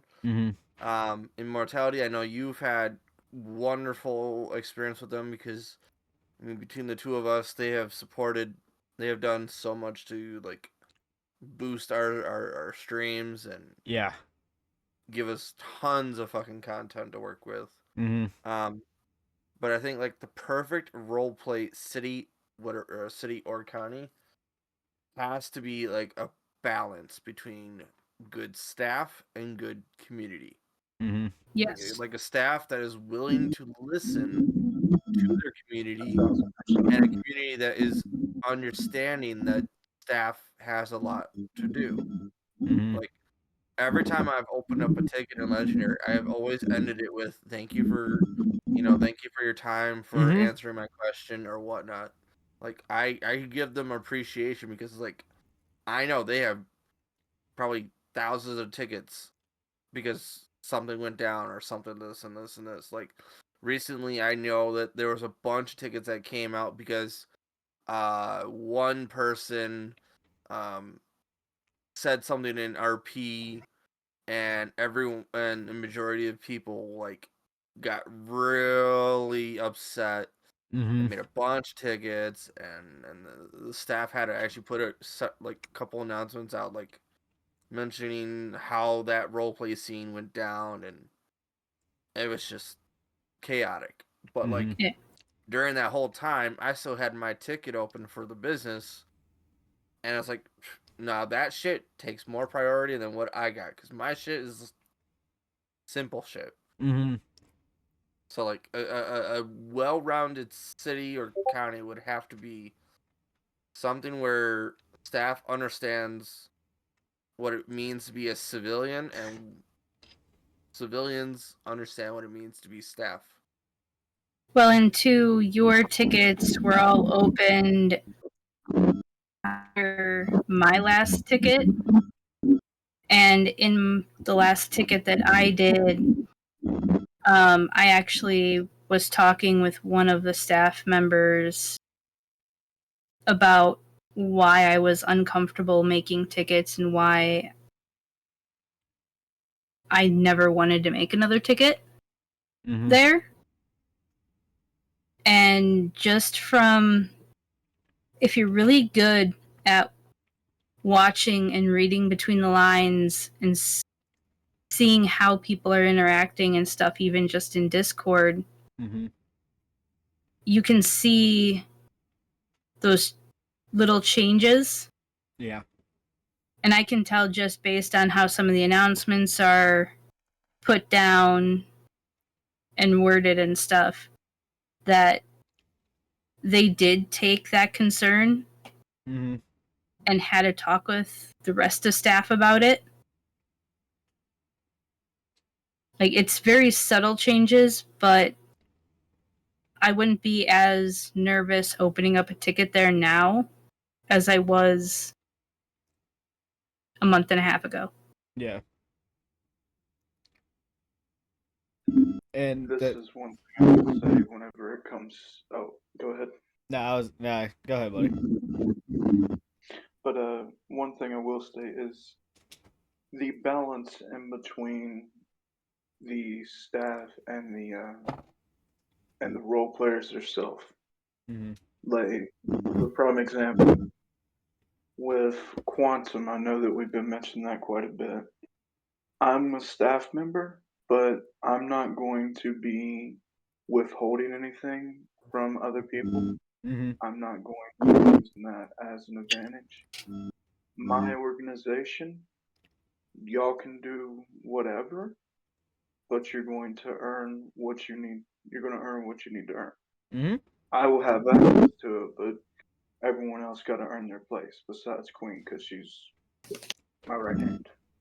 And even then, I'm still gonna be in city finding things there, like I don't know where they are. Yeah. Like the thing is, we're going to be staff, but it's mainly to help people out. Mhm. Yeah, we can do robberies, but we're not going to have that mentality of, oh, because we're admins, we're going to speed boost our card times 1,000. Yeah. We're not going to do anything. We're not going to put on God mode and stuff like that. That's where I mean the flaunting of their capabilities. Yeah. And as Bird was saying, that balance in between, if the community speaks out and the staff actually listens, that right there is a sign of a good server. Mhm. If Yeah. if somebody reports a staff member with evidence and they sweep it under the rug like nothing, you know that's a bad server. Yeah. Um, if you're stuck in a situation where you fell into the void or something like that, where you've glitched and they take forever, where you've fallen and fallen and fallen and fallen to the point where you're ready to FA quit, Mhm. you know, right there could either be one of two. That could be a good or a bad thing because they could be multiple with flooded with tickets, or they could just not care because you're a low priority. Yeah. It's more of seeing what how the staff reacts. And Queen stated reading between the lines, and that's another big thing.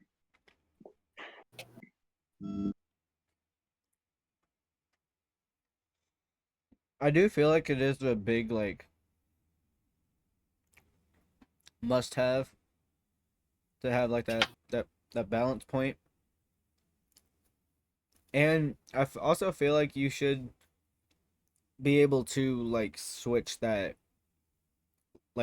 switch of going from moderator of server to going in soul into city.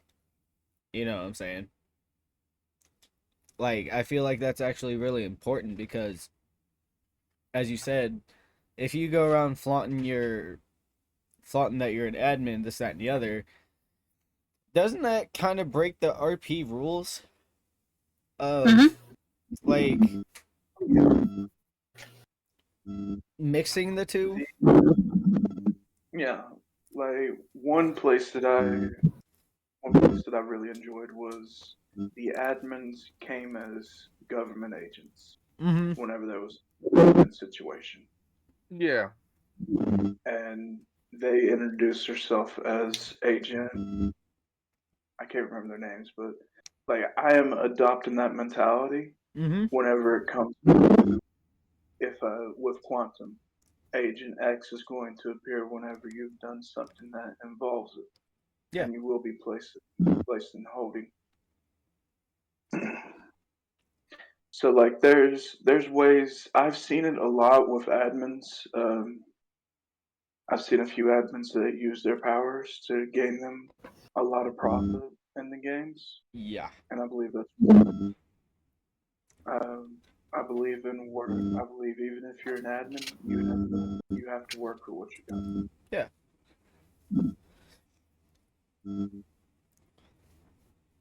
And that's also like a mentality I feel like a lot of like not only like people that are playing RP but like also managing it is work with what you have and try to make the best of it with even if you have the least amount of material to work with, just make it work somehow. If that makes sense. Oh yeah, like prime example. For prime example, what you're bringing up is like with the organization that I've ran multiple times. Mm-hmm. We've had ways we could use our numbers to gather materials very easily, but we outsourced it to gain that role play. Yeah. We did little runs for ourselves, but we wound up doing more runs outsourcing. Mm-hmm. And when it came to doing runs, we had our pickers, we had our baggers, we had our people for everything. Yep. And that's one thing that builds a lot of role play is not bogarting or holding something hostage Mm-hmm. just because you don't want someone else to have it. I feel like if anything, the information people get within the city, I feel like that could just make it to where the entire city can be involved into one big ass story. Oh, if you do it right, giant ass scenario, like how you were talking about in, I think it was Celestial Bird, how the entire city was doing that big ass hide and seek. Yes. Like shit like that is what I feel like makes a city, makes a county, makes a community. Is when you have community events that include everybody, even the people that normally don't do the shit like that. You know? Right. I feel like community inclusion is one of the biggest things that you can ever do starting a community. Okay. So, go ahead, Queen. So funny you bring that point up because one of the biggest parts we're working on with Quantum is the lore. Mm-hmm. Let me tell the ideas that I have before you go with the idea of the lore. Oh, I'm not giving away any of the lore. But some of the community events that we're going to have, because you brought that up, is we're going to have like once or twice. We're probably going to have it once a month or once every 2 months. Mm-hmm. An SCP will out of holding. Hmm.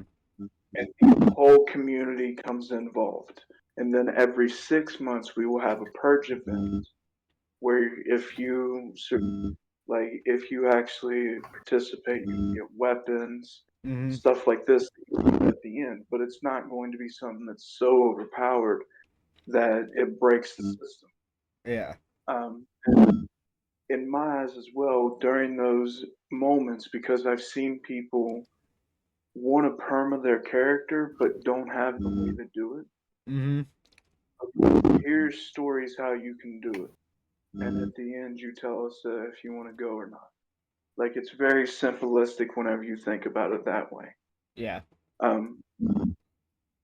We're also thinking of community races where That'd we be shut fun. off all traffic and all NPC traffic and everything. We just shut it completely down, Mm-hmm. and we Yeah. set a racetrack.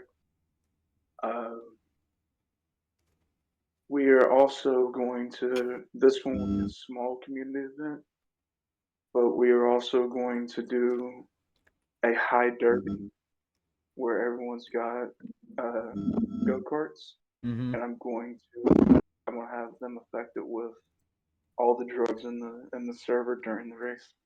You'll only sober up for about 5 seconds. That's gonna be fucking fun, bro. That's Yep. gonna be fucking fun. And that's not even touching the full supernatural side of things, because Mm-hmm. with the Nowhere lore, near. we're not even into the lore yet, because the lore itself will make your fucking head spin 10 times over before you're like, is that it? No, this is just the start. God damn. So, for the lore, we're gonna have 2 different sets for the lore. Mhm. The community is only going to see one set, and it's going to be the non-detailed set with just the basics. And then staff is going to see the detailed. No shit. And we're going to be basing events off of the lore Mhm. so that the community can learn more about the lore and more details about it. Mhm. And also because the lore is a little bit more supernatural heavy, the supernatural side of things, anyone who has a character that is supernatural will be able to find other pieces of the lore that aren't part of the events and aren't in the original outline lore that everyone can see. Mhm. That was one way that it's like, we can really make this community or this city different. Make it different. Make than it other actually cities. stand out. Yep. Make it so that the whole community can get involved to be part of a story, Yeah. even as they're in their own stories. Yeah. Like one big story added with a bunch of little side stories to kind of put together the entire story. Yep. That's badass. I have a feeling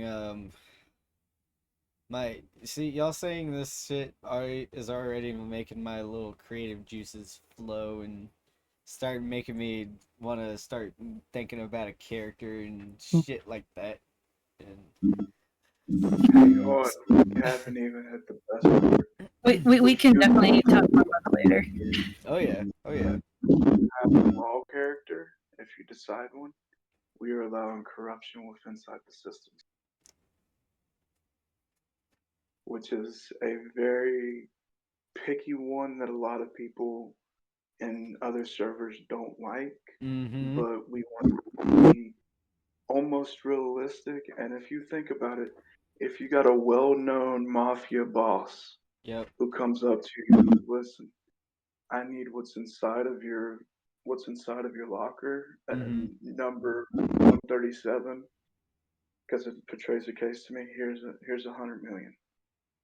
Just turn your head. Yep. Like that is an in-character moment that you would be able to pick. Dude, and But like if I came, the thing is that shit happens in real life too. yep.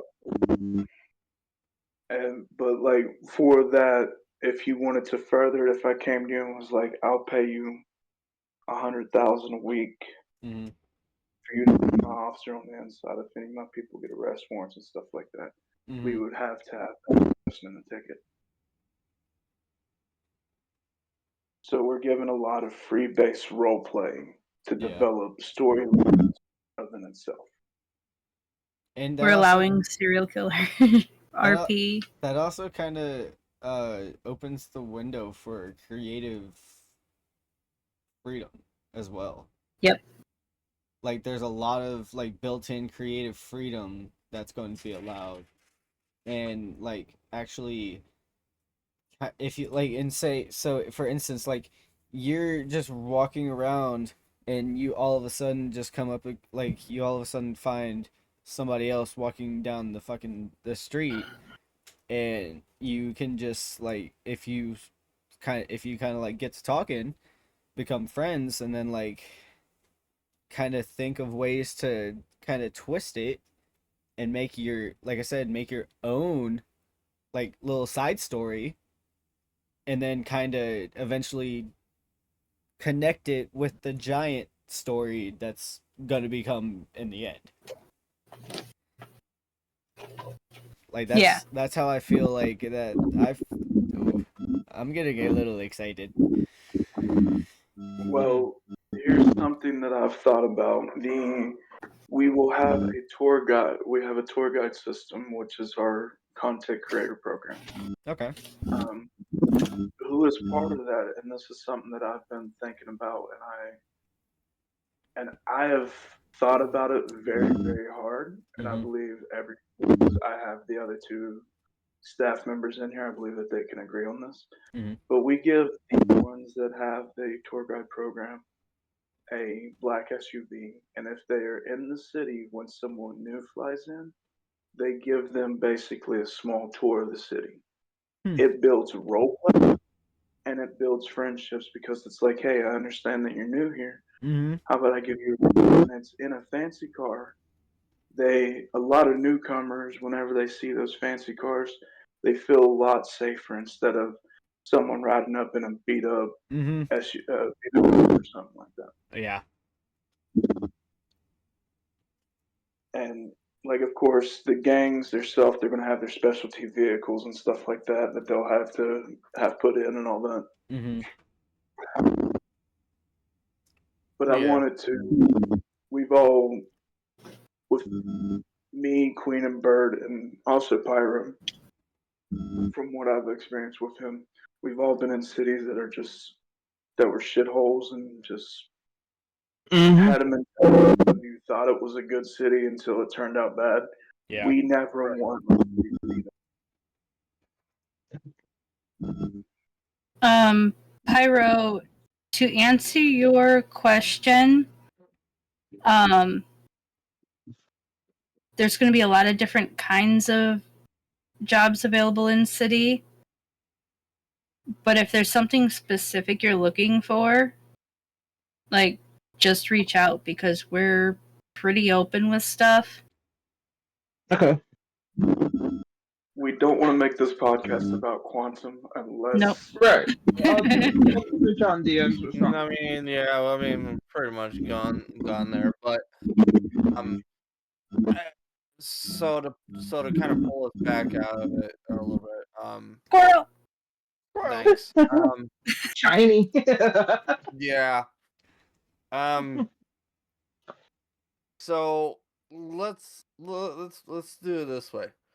For someone who is thinking about joining an RP server, what is the number one, like, what are some tips on to help someone that's brand new? In which sense? Just like brand new to RP. What should someone who's brand new to RP right off the gate learn about or know about? I would say before you get started, know kind of what you want. Like, when we were looking for a city for you to do the serial killer RP, a lot of people in our group were just going to random cities and starting up to see if they could find it. Whereas I was like, no, we need to be smart about this. So I did my research trying to find a supernatural friendly city, which is hard to do. There's not a lot of supernatural friendly cities out there. So I did my research for that. And then I found a couple, and I went into their Discord servers.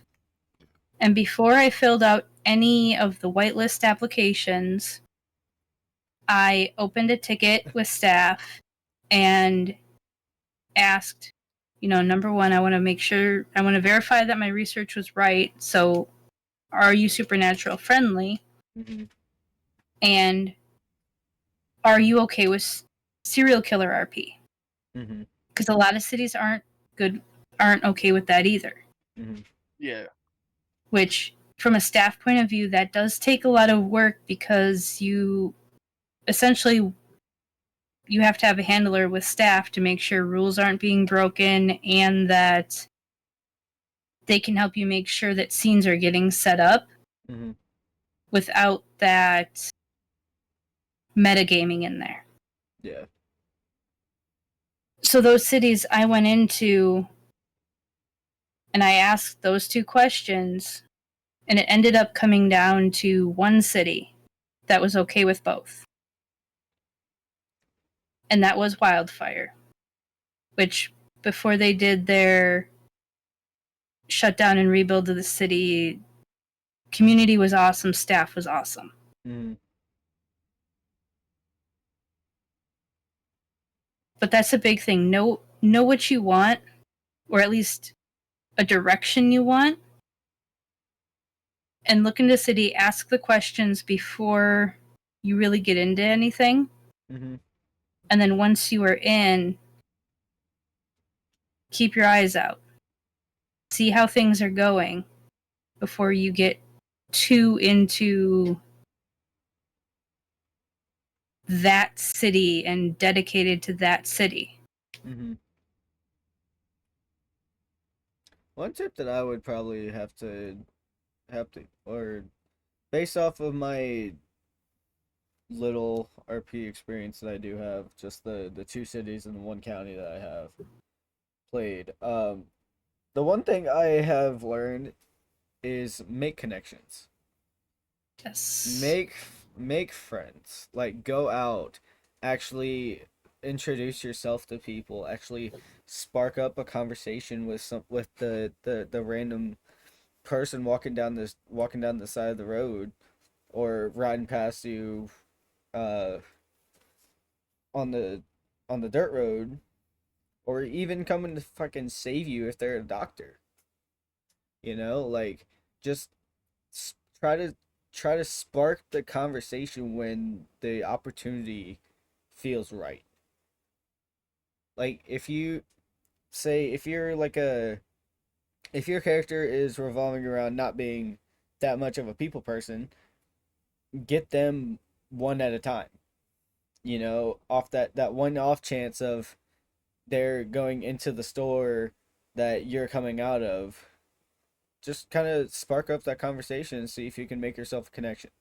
And then you make one connection, then that connection can branch off into multiple others, and your time in said city or county makes it 10 times easier, from what I've learned. Yeah. And if that's something that you're not great with because maybe you got social anxiety or Mm-hmm. something like that, like that was a big problem for me Oh yeah. starting out. I was very much I need to watch how people are. Yep. Before I interact with them, so that I know how I'm going to react with them. I'm kind of the exact same way. I'm not gonna lie to you. Like, you can pretty much every RP scenario I've been in, I've been at least with either Bird over here or Pyro wherever the fuck he is. I'm not here. Like, the only two like main people that I have actually RP'd with are those two, and occasionally Queen. But other than that, normally I stick to myself. If I see other people, like if I'm by myself just going off and doing my own thing, somebody walks past me, I just keep my head down and keep going. Yep, Like, that's not how I was. And like, but now the more I'm in the county, the more I'm in the city, it almost gets easier to do so because it feels easier after. Yeah, once you have that start out. Yeah. So, like, if you do have social anxiety and you have the ability to do it, Mm-hmm. try to bring a friend in with you. Yep. Because that way you have someone next to you that you know, and you've got that extra level of comfort there because you're not alone doing it. Or they can talk for you.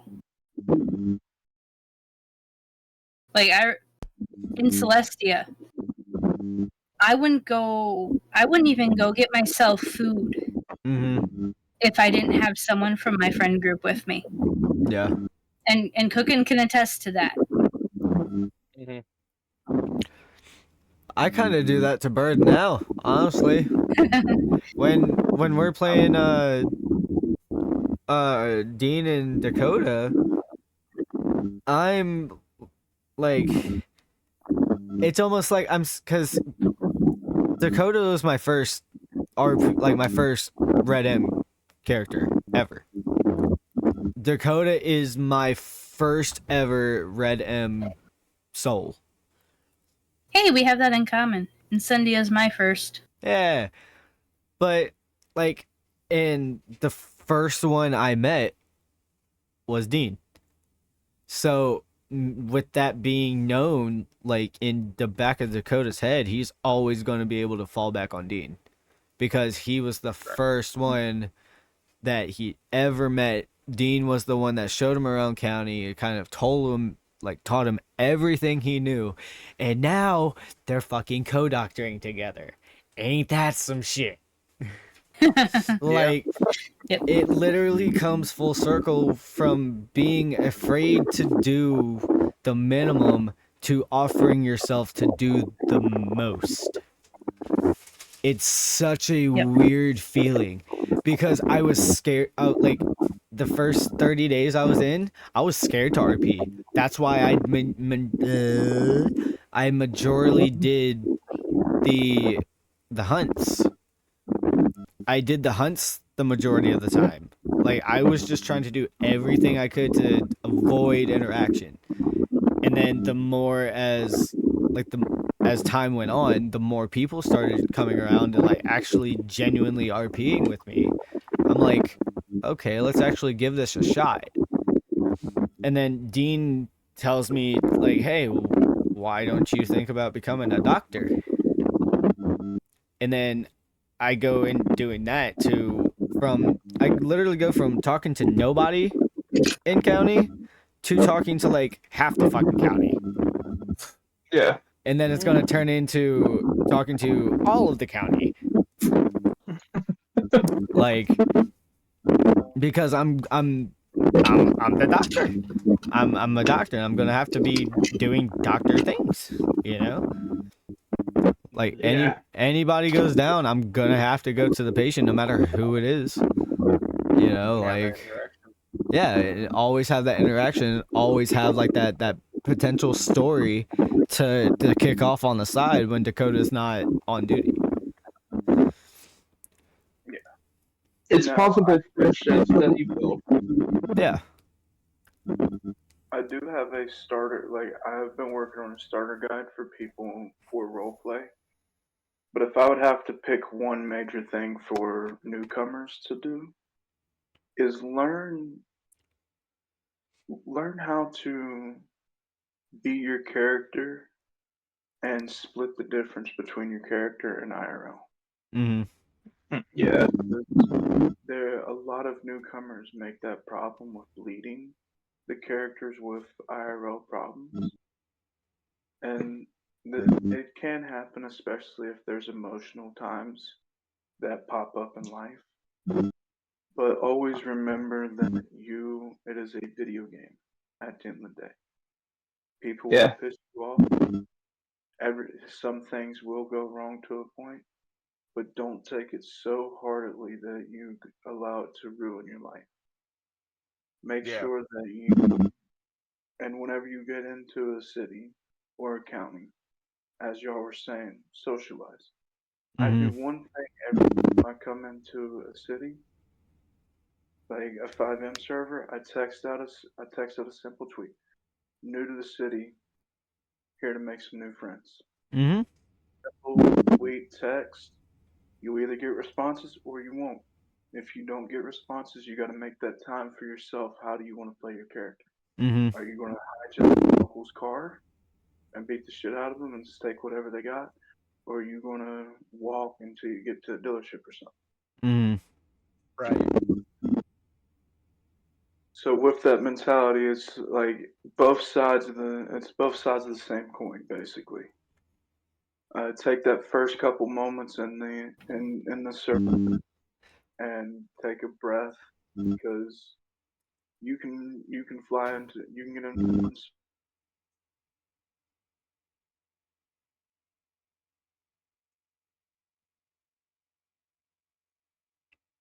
Did we lose him? Did y'all lose me?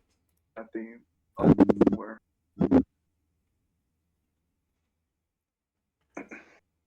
Yeah.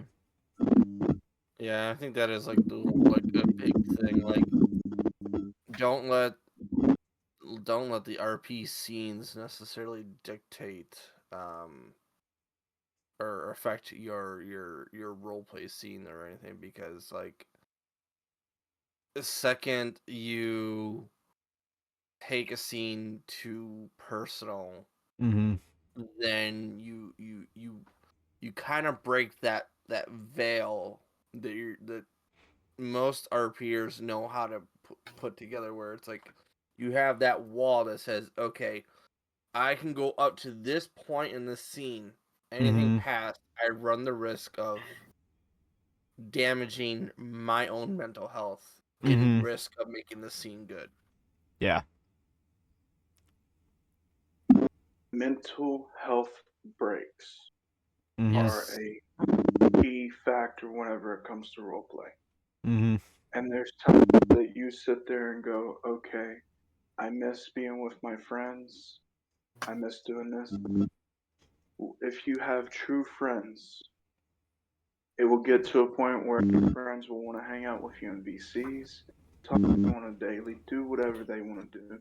Sit back, watch some movies, chill, just talk, shoot the shit, because that is a true friend there. Mm-hmm. And I'm saying you're going to find friends in every server that will be there, but the ones that stick around and actually show you that they're there, those are the ones that will be there no matter what.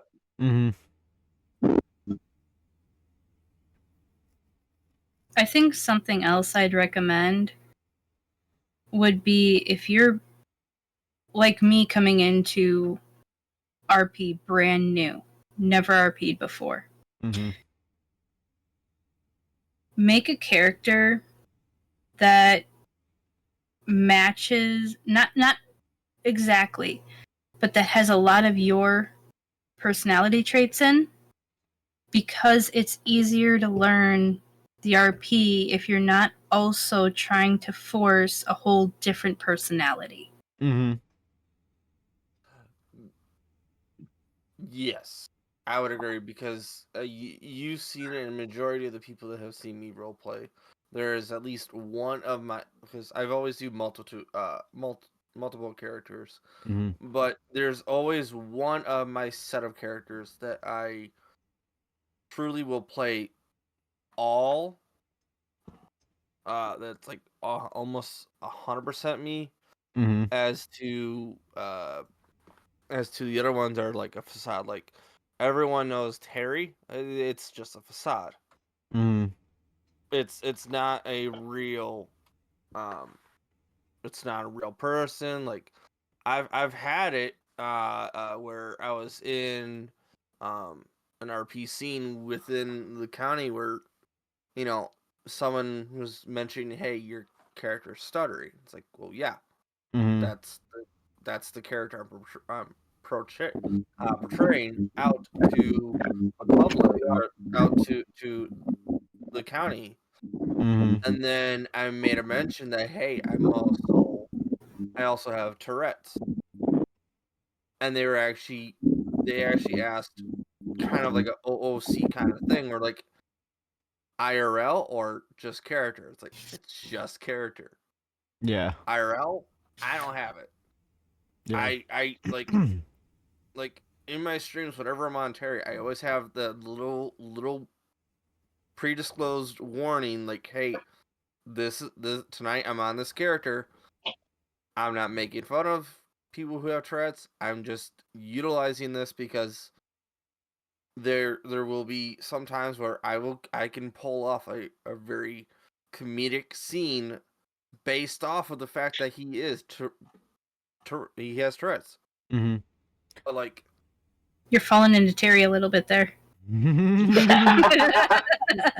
Okay, little no, Mickey. no, But to kind of yes, sir. so on the other side of what Bird said, like how he's playing somebody like completely different, that like completely other than himself. Dakota for me has a lot of my like actual IRL traits in him.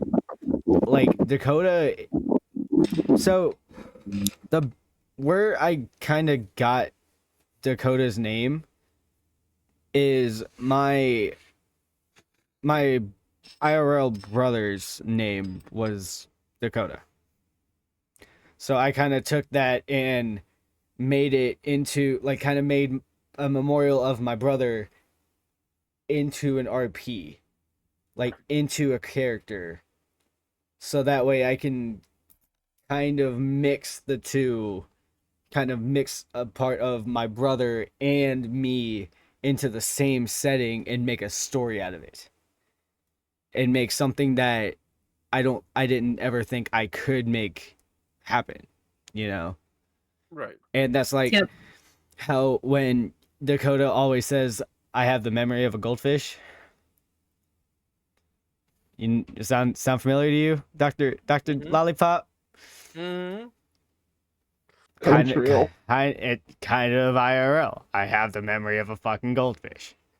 And another thing that you can always do and keep in mind, you can start out with, if you want to stay with your main character like I have, Mm-hmm. and you do start them out with your personality traits, Mm-hmm. you can always get scenes going that can force your character To go into a to have different a path. personality change and path if you want them, or if you want to role play a different type of personality. You can Mhm. still use that same character as long as you're developing the story that way.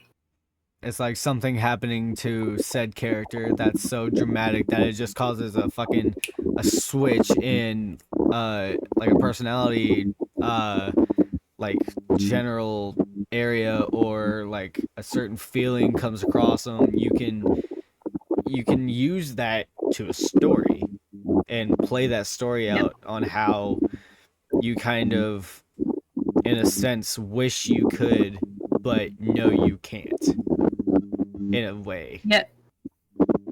Yep. Like Queen's gone through that. Incendia's in the middle of going through that. Sorry. Go ahead. Just going to stay as an example of what she's saying. Your character that's part of the West family didn't know this, but Bo, Dean, and Cynthia were all part of a uh, organized family. Mm-hmm. We were in a. Bo started showing signs of becoming ill. Mm-hmm. More, he was becoming weaker. His body wasn't reacting the way that it was, Yeah. and that's because when he wasn't making money from doing illegal shit and doing the illegal stuff, he was actually working while everyone was asleep in the coal mine, Mm-hmm. and he was 16, 17 hours in there, and he developed black lung. And once he knew something was wrong, he got out. Mm-hmm. So I forced my character, because my main character is always a criminal. I'm forcing him into a different storyline where he's got his own family. And Yeah. all I got to say is, whenever I come back, I'm gonna need y'all as the family for at least 4 days. There's gonna be some good scenes. No, and that's the thing. Like, you can easily do that. And we can easily make that happen, because knowing that we have a tight knit group, we can easily just switch around. But I think like another aspect when it comes to being a good role player is knowing that there are gonna be times where, yeah, you have this perceived notion of how a story or um kind of a scene in your head how you want it to look. Mm-hmm. Don't hold yourself to it if it does not fall to that script. Like there have been scenes where I wanted a scene to go one way, and because of how putting it out there into the city, the county, it has rolled into a different direction. I have literally took that role and I have utilized that to kind of like evolve the character's personality, to evolve that character into a not necessarily a whole different person, but like a person that has learned or grown a little bit further. And that goes back, and that also goes back to the topic of before of like taking what you have and twisting it and running with it to make the best of it. Okay. And if there's certain ways that you want your story to go, or things to bring up from the past,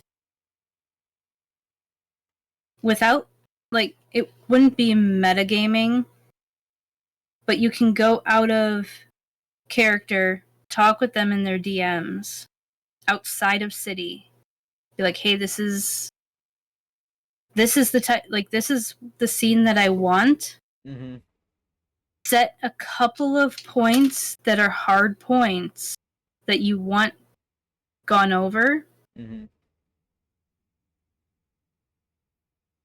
and then leave the rest unscripted. Yep. Mm-hmm. Because, yeah, then you're getting those hard points that you want, but you're not taking away from the immersion. Mm-hmm. The scene is still flowing as it would, as if no one knew what was actually going on, Mm-hmm. or that any part of it was planned. We did a lot of that with our Supernatural RP, where it's like, okay, for one, bringing Queen's father in. Mm-hmm. I wanted that part of her past to come back. Yeah. So we'd give Bird, because he played her father, Mm-hmm. we would give Bird a couple key points. It's like, okay, in this scene, I want her kidnapped.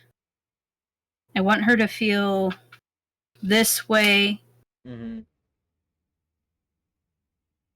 How you do it is up to you. And that goes back to Guardian's point of view and like how he kind of role plays it in the method acting kind of sense. Yep. And like Mhm. having that ability to kind of snap yourself into character, kind of just get yourself to the point where you can separate reality from role play and just act it out, and then after it's done you can forget it ever happened until you're back into that role play scene to where you have to finish the story. Right. Kind of like Well- reading a book. Yeah. Yeah. The main thing that I did before getting into roleplay is, and this may work for others, but I know it worked for me, those what if questions. Like, prime example, what if the zombie apocalypse happened tomorrow and you could only carry 3 weapons? Mm-hmm. What would those 3 weapons be? You have 1 melee, 1 short range, and 1 long range. Mm-hmm. So, like, if you think about it that way, it gives you a sense of role play, but in a situation where it's controlled. Yep. And don't always think of it the same way. Change it up. Well, what if it's 6 months and you got time to prep? Mm-hmm. In this situation, you don't have this. It's the way to combine every scenario at once and be able to nitpick where it could go. Yeah. Because method acting in itself is a very hard trait to do unless you've already had that idea in your mindset. Mm-hmm. It came to me through theater and through going through a bunch of school plays and stuff like that. Yeah. And see, for me, like snapping into character, for those that have watched my streams, whenever I know like a big scene's coming up, I don't know if anyone's really caught on to it, but when I'm not necessarily trying to do much when I'm doing just natural RP and just shooting the shit, Mm-hmm. yeah, I'll be able to look around on my screens. I'll be able to chat with people that are in the chat. But when I have a big scene coming up, and I know I have to like put in a lot of like my emotion, my effort, I tend not to look at the camera. Mm-hmm. I tend to just look dead set at something on my screen and just focus in on it, like just, Yeah. it could be something as stupid as like, for my screen right now, I have the weather. I will hardcore focus on that, and I will act it out, not seeing what's actually happening on the scene around, Mm-hmm. listening to my environment just in case something does change. But like, I will.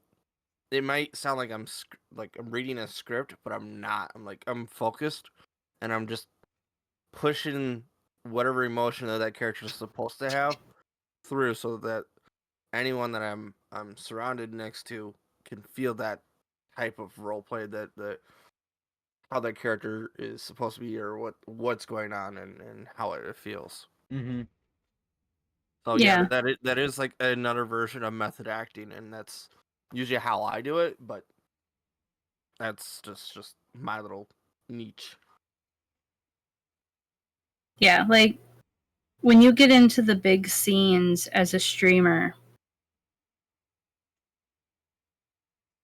your chat has to understand that you are focused on that scene and you need to be 100% with that scene. Like when I did the Moonlight scene, Mm-hmm. that whole 2 hours, I honestly don't think I talked to my chat more than answering like 3 comments. Mm-hmm. But I was also the one who was leading that scene. Yeah. And that's also the other thing about that too, is like it also all depends on what role you play in said scene, to where to where you can open yourself up to getting distracted, or like just actually being able to focus on something other than that. But if you're like the center point and the like main focus of the scene and of the story, there, like, you have to stay in character all the time, and there's no like, there is little room for error. Mhm. Because it's a live scene. You want to make it the best possible scene that you can make it. And that's again to you saying that the chat has to understand. It's like we are also making it entertaining for them.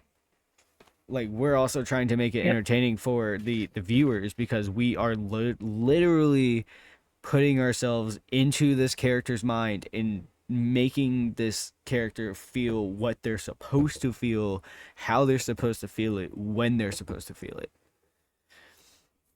Yep.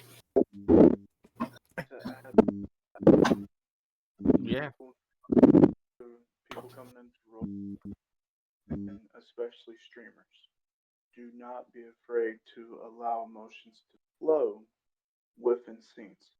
From playing everything from a low working EMS Mm-hmm. to chief of police to one of the hardest criminals who lost all of his friends in a shootout, and he was the only survivor.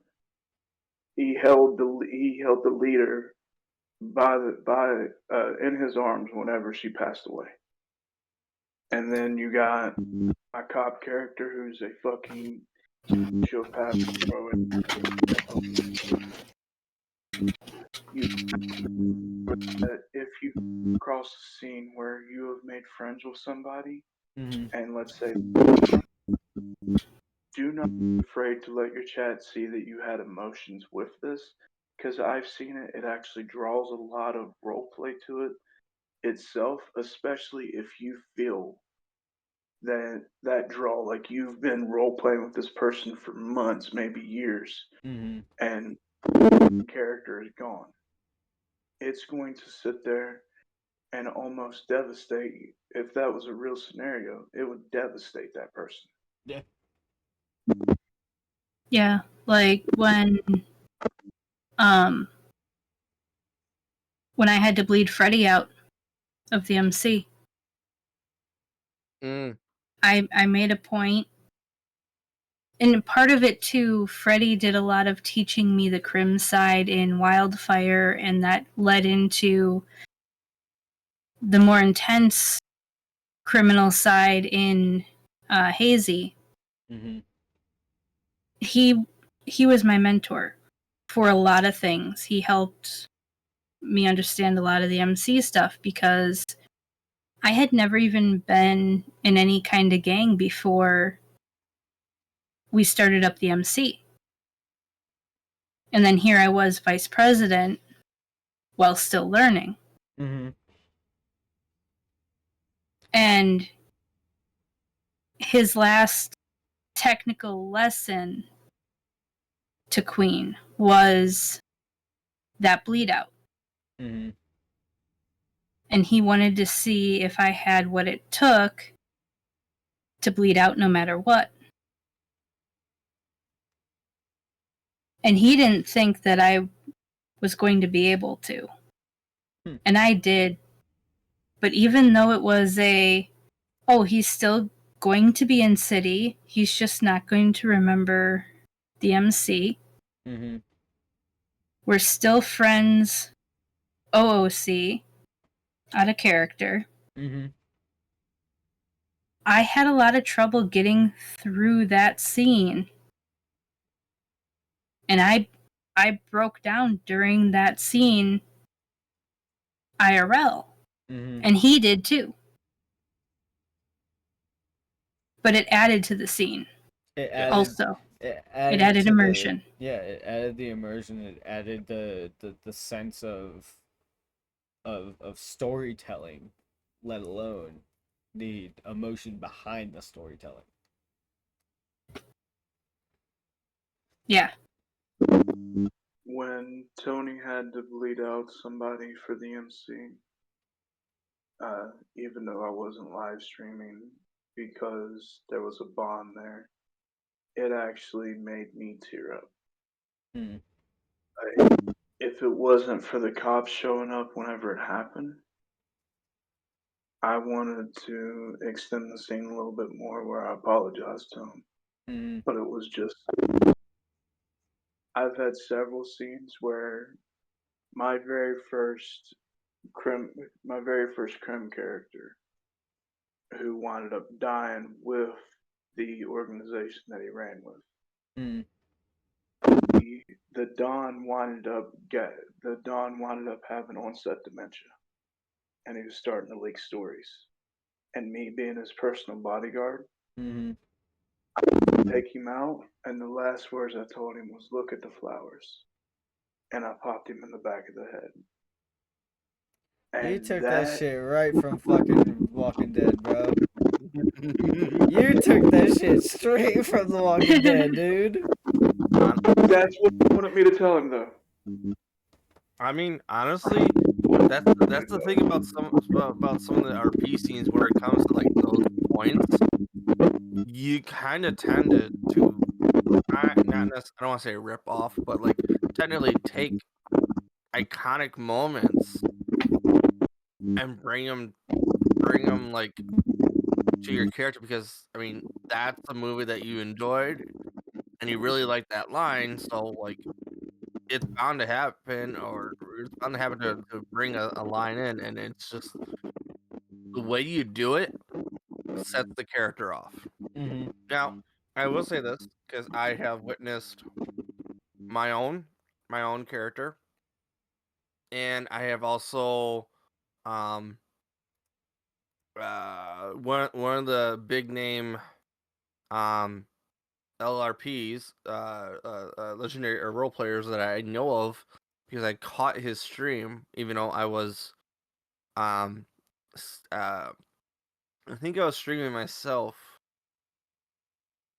or whatnot, but I could hear in his voice that because he was permadeathing his criminal character, I can hear in his voice that he was personally he was cracking. breaking. Yeah, I could hear that in his tone of voice that it was like, okay, this character has been with you for so long, and you are permadeathing it now. Yeah. So like, it for scenes like that, yeah. And that's those type of scenes are what really helps with the immersion, the content for the viewer. Like, it really strikes it at home, because like, you can't replicate that in a normal video game. The human emotion off of RP, and I think that's personally the reason why I've kept on going, is just because that personal aspect of role playing is always different. It's never the same. It's always something new, and like, the amount of time and energy someone puts into one character, Mm-hmm. it just blows my mind. Like, how one person can take a character and have that same character run through X amount of cities or whatnot, and at the last city finally decide, all right, this character needs to die. Yeah.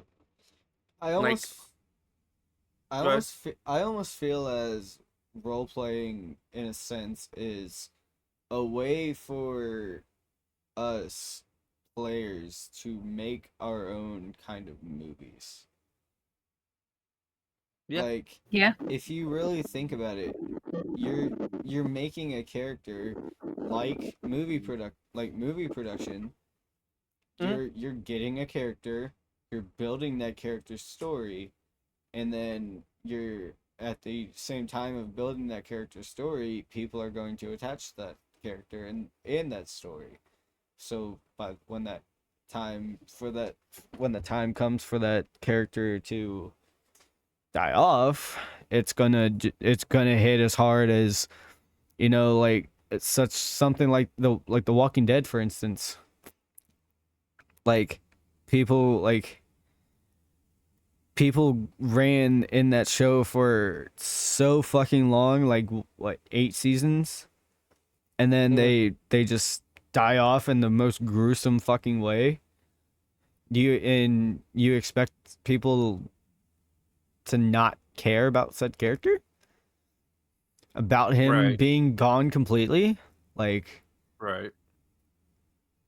that. I just feel like it's a less expensive movie production. I really do. I really feel like that's how it is in the RP world. Pretty Yeah. much. That is true, and a lot, like, that's what I see it as. Is Mhm. I'm making a mini, and I can make this run as long as I want to because I have no budget film. I have no reason. I have no production team telling me I can't do this and I can't do that. Mhm. As long as I obey the rules, Yeah. I can do basically whatever I want, and there's really no repercussions until it comes to that point where, okay, I've played this character for 5 years. Mhm. I've done everything that I could with this character. It's time for a new start. Like, Mhm. you're going to have that immersion break, and it's going to strike at home, but it's also going to open up new directions for yourself. Mhm. It's gonna really open up the routes that you never really saw yourself taking until you actually got there. Yep. Yeah. Kind of like One of my oldest characters as it sits currently would be Queen's brother. I've held that character on since we started out in Celestia, and I've held that character for so long. I won't lie, I have thought about necessarily, maybe in the near future or maybe further down the road to permadeath that character, but I know for a fact that when I cross that road, not only is Queen's character gonna get affected, probably anyone who knew that character is gonna get affected, and it's just gonna be a ripple effect that holy shit, this one individual who's done so much is gonna be gone. Yeah. You better let me be the one to end you because that's going to, if you do, that's going to be the pushing point of the Bill and Tony story that has been building since Hazy. Does that mean Jack gets all of those cars? No. No, gets all the only accounts. I'm gonna double back a little bit just because Paro made a comment, and I kind of relates to when we had all of our when we were talking about the heavy scenes about not focusing on chat. He made a comment. I was like, on big scenes, rely on your mods to handle chat, and I 100% agree to that. Now I get it. Some of us who are content creators, you might be brand new or you don't actually have a mod at the moment. That's where you kind of hope that you make enough friends within that county, city, whatever it is, that they're willing to necessarily moderate your chat if they're not in the scene. Or Like if all of your mods are in the scene. Right? Well, I mean, as it sits right now, one of my mods won't be able to join the scene until he gets his shit, until he gets his his computer back up and running. Yeah, that's true. I was thinking about Mr. Pyro. Oh, I thought you were talking about me. I'll still fight you though. I mean, I know you will. He's gonna fight you like you're a like he's in a nursing home and you're the nurse. Yeah, I need my pills. No, hang on. I gotta prep a little bit for this. All I got to say is Bo's illness is going to really show, and he's going to see Valhalla very close to him. So he's going to start fighting some people. Great. So Dean's gonna get at least a punch in the face at least once or twice. Got it. He's going to be hunted down with a trank gun. Fight you like a raccoon with food. What? I love it. I love it. No, wouldn't it be fight you like a raccoon without food that's looking for food? And you're holding the food? I mean, yeah. Pyro, I'm a get you in the knee. Martin, I will still admit, I know there was one time that you weren't in the stream or weren't in the county, and I have shot a raccoon. I run them over with my horse. No, I run fucking bunnies and squirrels with my fucking horse. Yeah, I also run raccoons over. You get a perfect pelt that way.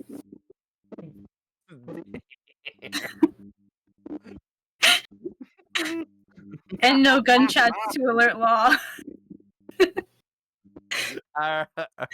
Okay. So on a lighthearted topic with RP, since this is what the podcast is walking around, for those that can do the multiple characters, like myself and Mortality and a few others, um, when you get an idea for a new type of character, do you necessarily do the homework before you make the character, or just go with it? I normally just go with the flow. Normally, I just come up with the backstory behind the character, kind of what he's done before, and kind of what he's looking forward to doing, in a sense. But having to obviously work his way to getting to where he wants to be.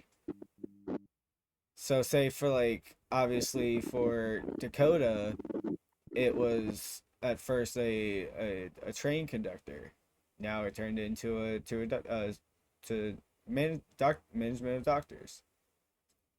You know, and Thomas is looking to buy a distillery to help with the saloon production and everything. Yeah. You know, like, and that's the other thing about not working, but playing two different or multiple characters is you don't always go the same route with each characters. You always do something different, whether it be the same, like, kind of the same kind of work, but not the exact same thing. You know, like, one can work at a fucking gunsmith, one can work at one can work as a doctor, one can work as a police officer, you know, like something different that doesn't make it the same. You know what I'm saying? Right.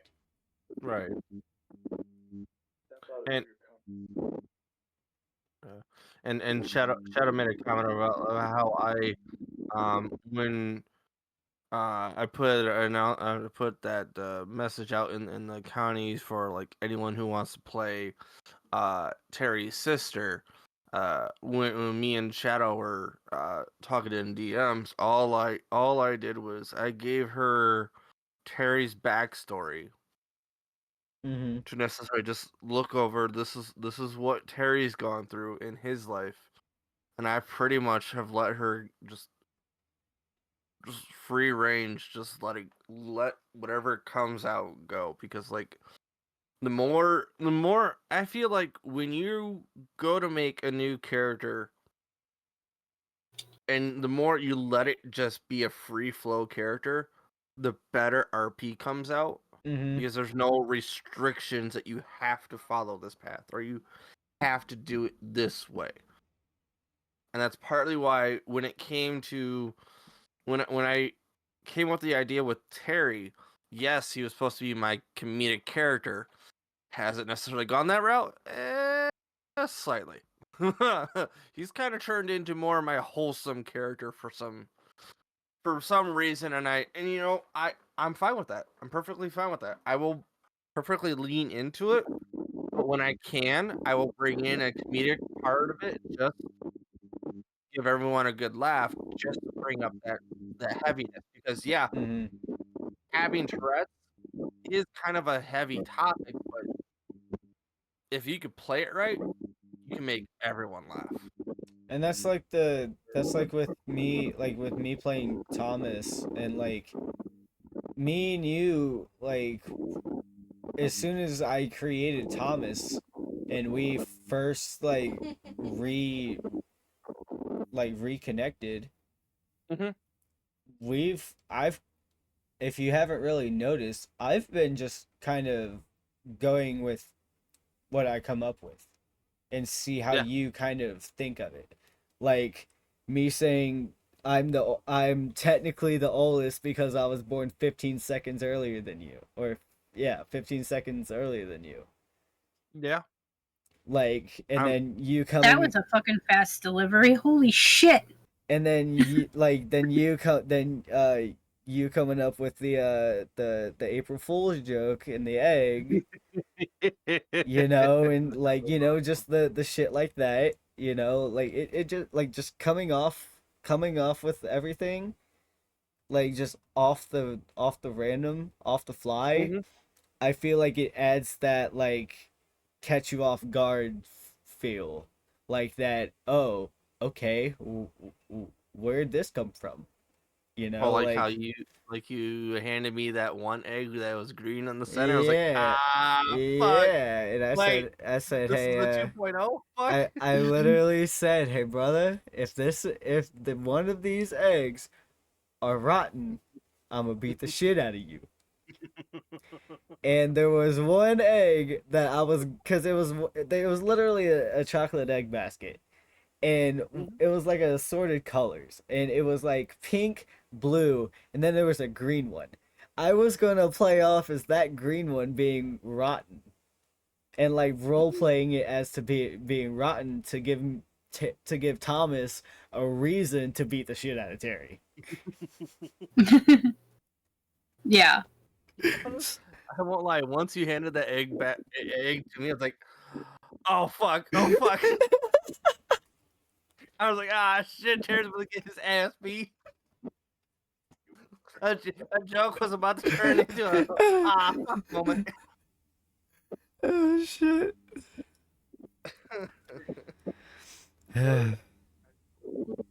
Yeah. All right, I'll be right back. I gotta go pee. Dude. Remember whenever I came up with the OnlyFans, the mufflers? Oh yeah. And how we've pretty much adapted it almost in every scenario we've been to. Yep. I mean, we even adapted it in freaking Red M with like the only I forget what we did, but it was like something with the Only chicken. yes, yeah, there, yeah. But I think like with being able to have that insider joke or be able to create that stuff kind of gives like some really good RP, good immersion, good content because at the end of it, you know, both parties are cracking up laughing because it's just like, oh my god, yes, perfect. Because trying to continue the scene, even though you're laughing your ass off because of what one person said or how the other person has done it. It's always made like for me RP like the best. The best way to put RP is it's a way to break the mundaneness of everyday life. Yeah, You can make who's completely just like you or completely opposite. And there's really no consequences in the way that you play this. true. Unless you take it too hard. Like unless you take it too much to heart. Yeah. At the end of it is a game. Never get too unless like prime example. With good friends. Because they burn out and roleplay. Because Yeah, they so many bad scenarios because of staff and bad scenes. I'll understand that people get burned out. But on the other hand, it is you gotta have that mindset of okay, it is what it is. Let me take a week break and see how it goes. If a week is not that much, take a little bit longer. Never give up on something that you enjoy. agreed. And one thing I want to kind of mention too, with talking about having multiple characters. Mm-hmm. If you can't do multiple characters, that doesn't make you any less of a role player. Mm-mm.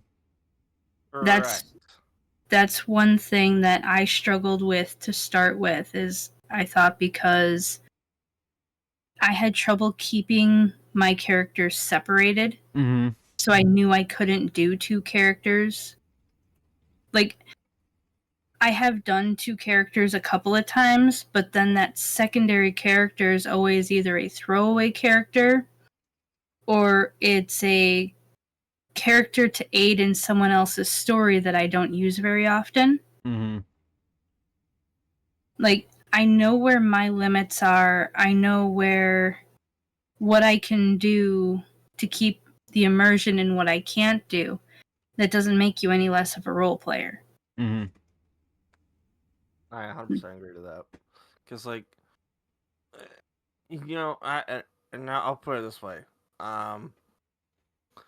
What makes a really good role player is to be able to take any scene that is tossed at them, no matter what type of character they're on, to be able to actually take a scene, spin it, make it into a comedy or make it into whatever, and still pull it off like it was completely natural. Mm-hmm. That I believe that's what makes a role player like the best, because it like Queen said, it's not based on like, oh, you can do 10 character, you're not able to do 20 characters, while we're able to do like or you're only doing one character as we're doing like 10 characters, and each one's completely different from itself. Like, Mm-hmm. there are people that can easily pull that shit off like nothing. For me, I'm good with just the 3. Mm-hmm. I've done the 4, I've done the 5. Like, at some point there's gonna be a time where you're role playing on one character and accidentally make a slip up. Mm-hmm. It's going to happen. Do I recommend it? Fuck no. Mhm. I mean, honestly, if you're brand new to RP, stick with one character, role play with that for a bit, and if you get bored with that character, fine. Go either do some homework and make a new character, and just let that secondary character be your relief from the first one. Mm-hmm. Yeah, and 2, to kind of go along with that, both Terry and Dean know Incendia. However, you have to keep separate that Dean knows where she's at mentally. He knows what's going on with her. Mm-hmm. Terry knows nothing of that. The separation. Mm-hmm. Yep. And I think that has come with experience of being a role player. Beginners when it comes to multi characters tend to run the risk of blending, which Mm-hmm. is a big no in the RP community. But once you got more RP underneath your belt, you learn to like separate when you're on a character A, and go, okay, character A knows all this. Mm-hmm. Character B knows jack shit about what character A knows. So you literally gotta tell yourself to, like, okay, this is where these two characters separate. They may know the same people, Mm-hmm. but they know 2 different sets of different information. Mm-hmm. And that's Which like, I pre-apologize with the little one talking in his sleep in the background. Yeah, you're fine. So to necessarily kind of bring this into a weird closure or whatnot. Out of all the RP cities, or let me put this. Fuck! I'm trying to figure out how I want to do this. We already hit. Oh, we don't really want to bash other cities because that's just not what we're there for. Fuck!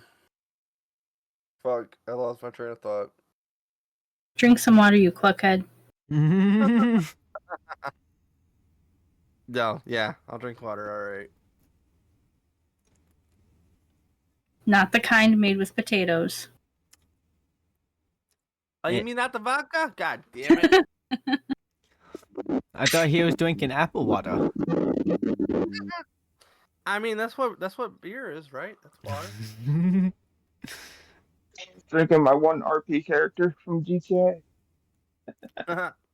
Jack Daniels. Ah! I mean, I still have that bottle. I just haven't touched it.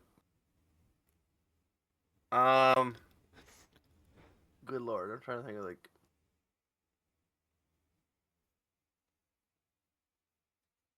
You know, hold up. Let me. You know, what, I'm gonna do this. I'm gonna open up the floor and say if anyone has big announcements for either roleplay or their channel. Now I'll give you all the floor to necessarily announce them if you have any. Because like for most people on my side, they all know that Saturday, which I just no, not this week Saturday, next week Saturday. Terry is doing the grand opening of the Royal Rumbler, which I'm hoping I have enough stock in the fucking saloon to deal with that. That's something we can work on. Yeah, we can work on that together. And I still got to figure out what we want to do as the event, but that's a plan on our day because like That means like yeah, I mean like all of us as role players, there is I will say there is a point when during a day when we're role playing, you can easily tell when a role player starts to get tired. Is when the content or the necessary scenes that's coming out is like not what they're usually producing. Like their voice is starting to get slow. They're not responding as quickly. You know, like you can easily see it. So like Not being as creative. yeah. And every role player cannot lie that they have not been there because we've all done it. Oh yeah. Multiple times. Fuck yeah. Yep. I mean, I probably could say, probably throw myself underneath the bus and say, I probably fell asleep during a scene and I don't remember it. Yes. Which time? Yes, you have. Okay. Which time? I don't remember it. It might have been a scene where I just was not fully paying attention. I was just too damn dead tired. I mean, did I still do the scene? Yes. Did I do it on my best? Fuck no. But I did the scene. I might have woken up like a few minutes after the scene going, yo, where are we going?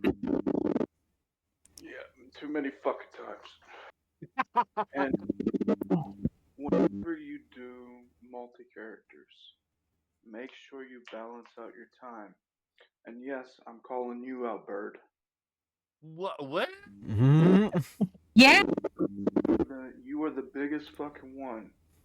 Alright, we would need you for Marchetti family business, and you're like, no, I need to be on his tour. No, you don't, motherfucker. Get over here. Okay. You had roleplay doing that than what you had there doing DOJ bullshit. Yeah, that. Okay, I'll admit, during that period, I was being tossed in like 3 different directions because I had 3 different characters being going on, and it was just like with me being part of staff, having a character as a mob boss, having another character as the head of DOJ, and then the third character, he was just Bill. I believe that was the third character. Literally was just still wandering around, wondering what the fuck to do because I was so focused on the other two. I will admit there were times where I should have been on Lorenzo instead of being on DOJ, and like I do apologize for that, but that was just because like I was being pulled in several directions. I was trying to make sure everything was being covered because like being the only DOJ in the county, being the only one that could hand out advanced weapons license, it was fucking chaotic. I was hoping to get more people on DOJ, but that wasn't going to happen. Too many people were going straight to either PD or EMS, and that's nice, but hey, DOJ's here. We need lawyers. And I will say that, the major key that be taught if you're doing multi yeah. is balance your time out. All right, pick one day and make sure, like, if you have a group of friends that you role play with all your characters, be like, hey, I want to be on this character. And if they need you for another character, let it be known. Just don't sit there and be like, yeah, I'm gonna be on this character, but be on another character the whole entire time, and then whenever it comes to you being on that character, going, hey, I'm going to bed. Mm-hmm. Right. And that's kind of why right now with my two characters, I've actually, now that Terry owns his saloon and Dean is now a senior doctor, I started being able to actually pull away from one character, go to another. And now, yes, I did introduce a third character who was my lifer in prison, and I've been trying to figure out times when I can bring that character out, because that would be enough content, but at the same time, because he's stuck in prison, I run the risk of being on that character and there being no one there. Well, So, remember, I also have a character that I'm working on being sent to prison. yeah. Like the whole thing is, I need someone like for me to do what I'm doing because I am the cannibal. Uh, I need people to actually bring it. Like I need someone to actually get me brought to law. And with the way that my guy is, he believes he's smarter than everyone. And he believes if he confesses and plays the mental card, that it's going to get him off the hook. But I want I want them to throw the book at him. And whenever he comes in, y'all are going like, there's ways that we can do riots. There's shit that we can escape. We can do stuff like that. And Oh, whenever yeah. new people come in, we can fuck them up and shit. We can teach them the way or something like that. It's all on how you portray it. But one thing I will state is I've seen this with a lot of people that do multi characters. They pick certain ones that are their favorites. And yeah, I understand that's your main. But if you don't want to play your old character that much, really don't make it where their storyline is big and well known. Right. So you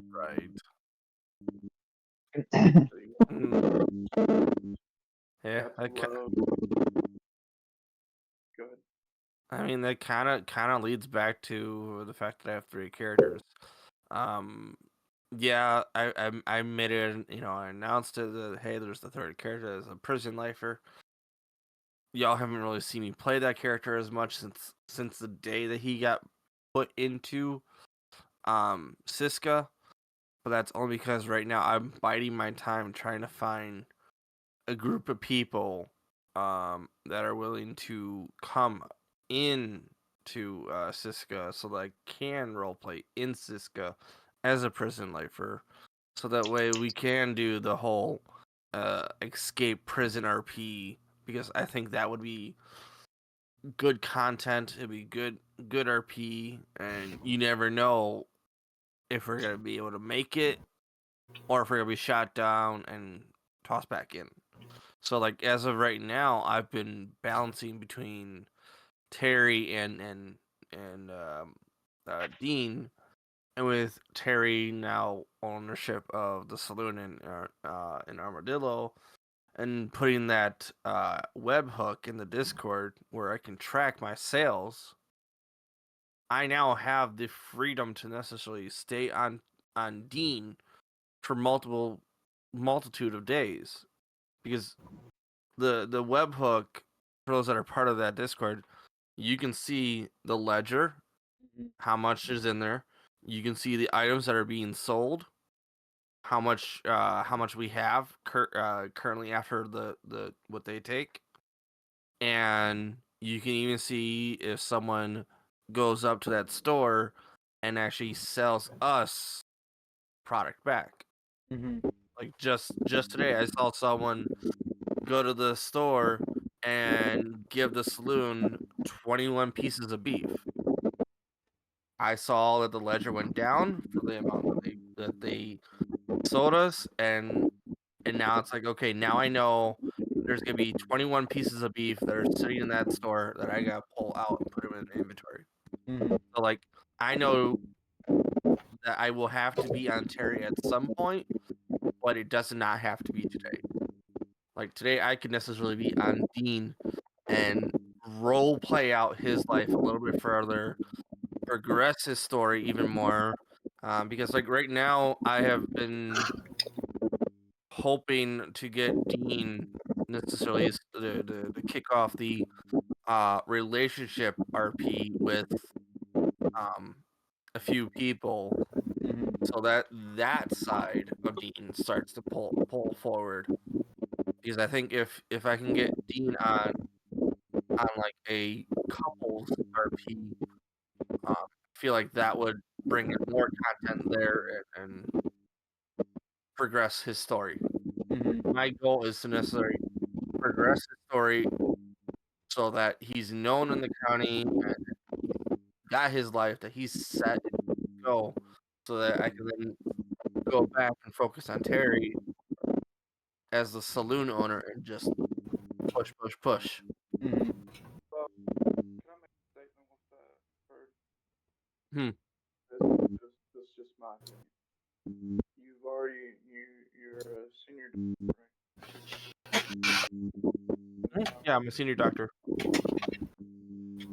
Right now, what I would do is I would put a hold. This is just from experience because there's really not much moving forward except for like head doctor and a certain position that you're looking for. But Terry, in my opinion, Terry has more of a story that needs to be told. Terry's still young. His life is just beginning, and like I don't care which character you play as your main, Mhm. but both your characters have a tie to my character. Yeah. But Terry seems to Bo seems to more want to look out for Terry, and with when Bo comes back from his trip to Mexico, he has a new outlet on life because there's going to be a moment that the family thinks Bo's going to be gone, and I'm just telling y'all this for it. Oh yeah. But he's going to recover as best he can. He's still going to be sick because black is uncurable, but there is studies that it proves it can get a little bit better depending on how you treat it. And with Bo barely going into the mines anymore, living out in the dry area, it's clearing up his lungs a lot more. And Right. with mentality, he's going to come back and he's going to get worse before he gets better. But I believe that the West family is going to gain a lot of traction with Bo and Cynthia knowing all the criminal organizations. Bo is going to want to introduce his children to all of them. Like, can you protect them? And like Bo's going to come up with some funny ass ideas. Like we're going to dress up as Scooby Doo and we're going to go look for an adventure. I'm down for that. All right, something else. I've already showed Queen these locations, but there is a giant skeleton. There's a squirrel on top of a mountain. One of the little taxidermy squirrels. Um, you have the tree with the faces. Mm. You have what I call the Philosopher's Cave, because in the storyline, if you go into this cave, a crazy dude will come out and start telling you a story about what he's doing in there and shit. But it's a really pretty cave. I've showed you the Cannibal's Cave. That has all the stuff inside of it that looks like everything's just been tossed around and everything. Yeah. There's so many that the family Bo wants to do, but the family hasn't been around. Right. That goes for Thomas too. Yeah. It throws a dead chicken in your bed. Oh, not Mr. Nuggets. God damn it. Funny thing is, y'all haven't even met all the West family yet because Bo is adopted into the West family. Y'all haven't met mom yet, which I have. you met Rosa. I have. Mm-hmm. She said she freaked you out a little bit. Who, me? Yeah, Yeah, a little bit. because we told her about you. She's like, "Wait, is your name Thomas?" Yeah. Oh, I'm your grandmother. Yeah. I was like, oh, hi. She sent me a telegram about that. Strangers are great. Clark, how's it going? Well, and you know, funny enough that you mentioned that, like yesterday, I don't know if you remember this immortality, but while we were sitting on the rooftop of the Valentine doctor's office, Rosalina was there, and like I heard her shout out, "Hi, Dean," and like, yes, hi. Like, I know you. We were in a gang together. I know you. Now we're doctors. Oh fuck. Don't lie, you know you would tap Rosa if you had the chance. I mean, you know, you're not wrong. Okay, I have thought about it. It has come across my mind, but at the same time, like Tony, he wouldn't be I able to handle her. Oh, I know. I've seen what she, how she is with her current boy toy. I'm gonna go with. Bird would not be able to handle that. damn. I hear a bet. If you want to make Terry more of the comedy relief, whenever you ride into town, make sure you're going really fast and then flex your ragdoll muscle and just go flying off the horse. Straight into the saloon. Torpedo! Catch! I'm here, motherfucker! Surprise, bitch! I'm here. Bitch! No, that's where you go. Oh, This is a 1906 version of fast food. Wow! just like how Freddie and I did the one set of missions in Hazy when they brought out the gang menu where you could do like the racketeering and stuff. We did the racketeering for the first time, and we were coming up to one of the ammunitions that's in the little mall in the corner. And Pyro, you're supposed to be throwing those at Cookin, not me.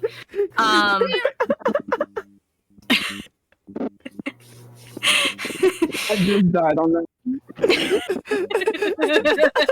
I died when you had the comment of like, you need the fast nugget. No shit.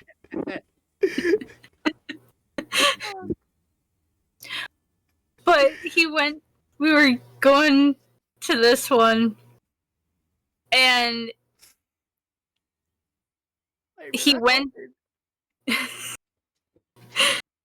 he went to spin the car so that the passenger door was to the door of the ammunition store, and I didn't realize he wasn't fully stopped yet and went to get out, and I went flying into the ammunition store through the doors because of the car.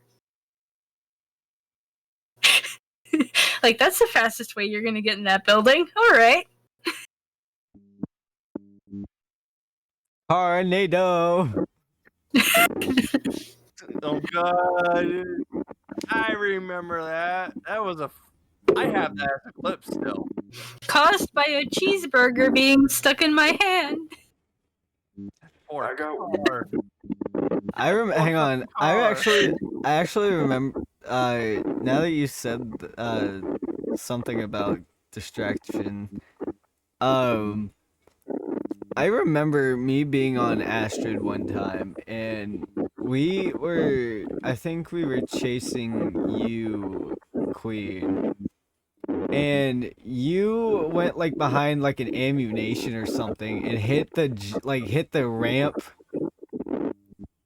and she said, can we get a do-over? My cat just caused me that chase. And I Oh, yeah, wasn't that was Callie. lying. That was Callie. She jumped on my desk, and when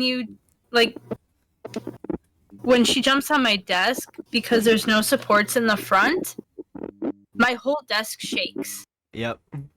So my mouse went all over the place. I literally had no eyes on where I was driving, and they tried to nail me with because you weren't allowed to take a jump in the first 5 minutes, and because of that I ended up taking that jump when I didn't mean to. Yeah. And it wasn't the plan.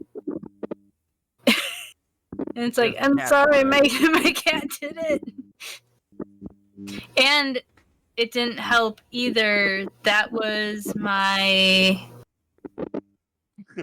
second ever chase that I did. I think I was a part of every fucking chase that you did. I really think I was, because I remember the first time it was that one chase in the tunnels, and then the second time was that one. So yeah, every fucking chase I think that you've had, I was conducting. Not everyone. Not everyone, but a lot of, like, a majority of the ones Majority later of on. Yeah. My first two chases that I drove in, I got caught in. And then I think after that, I only got caught one other time in a chase. After Tony walks up and saves her ass. Yeah. I do hate to be the bearer of bad news, but my PC storage is running out because I've gone 3.5 hours on recording this. Yeah, that's fine. So Yeah, we are going to have to wrap this up. Yeah. I mean, okay, so Nasuja wrap it up in one big sum. Would everyone agree that has done RP necessarily agree to the phrase that RP is an escape of reality? Yes. Yes. And are we all kind of thankful that we have that necessarily escape? Very much so, yes. Yes. I'm going to rephrase my answer to the first one. That's the real world. We're living in the simulation. Mm-hmm. Right. So we just go back to the real world. Mm-hmm. Oh, is that why I keep going back into the county? That explains it all. But no, yes, it is an escape. Alrighty, and to last but not least, is there any big announcements that anybody would like to share, stream, or anything big going on in their lives? Whatever you feel like sharing. Keeping up. I got nothing.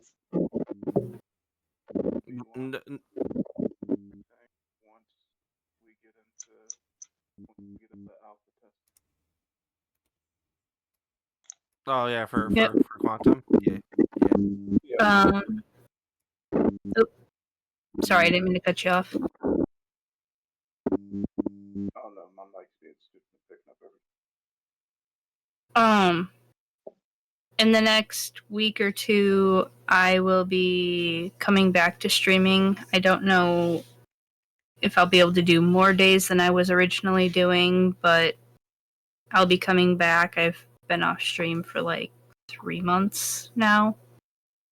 No, that's all because of IRL issues. Yeah. And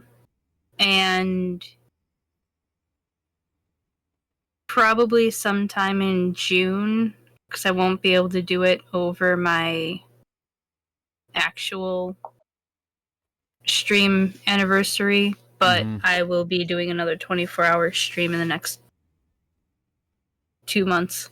Nice. Is that a birthday stream? No. No. Mm-hmm. Just because my birthday falls that close to my affiliate anniversary does not mean it's a birthday stream. We skip birthday streams on my stream. We do birthday streams. Shh. I So, don't. with No birthday streams. Exclamation bet. Anyways. Yeah, you tried that last time and it failed epically. No one even realized. Yeah, well, you know, I got more people to tell now, so man. Oh crap! I And saw plus- years. and plus- on his birthday. And plus, this is going on YouTube, so meh. Meh. For my side, I can say, that on the 25th, same day that Immortality is doing his 24-hour, I believe, is still a 12-hour. thing. Huh? 12-hour. PC can't handle 12-hour? 24. Fair enough. The same time that Immortality is doing his, I will be doing a 24-hour unfortunate Zucchini stream. Wait, what? Yeah, and I $5. oh god, and I will throw in the same stream. I will also do the spooky stream since that was supposed to be last week Saturday, and I completely forgot about it.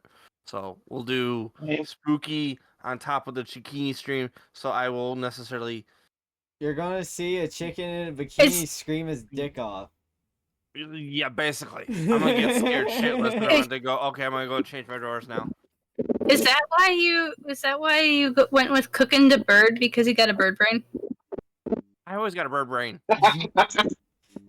Alright, chat, and for my I'm just side, waiting for the moment he does another game and starts talking like Terry. No, you're such a dick. That or when he's at work and he starts talking like Terry. Swear to God, I have been really fucking close. All right, I've been fucking close. alright, chat, and for my side of the announcements, Bird kind of already touched upon a little bit, but I think next Friday I will be doing a 12-hour subathon stream to celebrate the goal of 200 followers on the channel. And then on May 5th, I will be doing another 12-hour charity stream for Juvenile Diabetes Research Foundation to help find a cure for diabetes. So, looking forward to that. And anybody else got anything they want to share? Negative. Alrighty, so No, but I do have someone that we can both raid if you want to. okay. Let me They are a legendary RPer. let's do the outro for the YouTube side, and then we can head on over yeah. and finish that out. So, Monkey business. monkey business. All right, everybody on the YouTube side, I really hope you guys enjoyed. Drop a like, comment, subscribe if you're new to the channel. Help us break that YouTube algorithm straight fucking square in half. We will be back live on Wednesdays at 11 Eastern Standard Time, 10 Central. these do get posted on YouTube on Fridays. So if you're on the YouTube side, look out every Friday for the podcast for your viewing pleasures. I really hope everybody has enjoyed. Again, we will be back Wednesday. So until then, stay classy, stay beautiful, stay yourselves. Thank you for joining Winging It, and thank you for letting us shoot the shit on your screens. And we will be back later.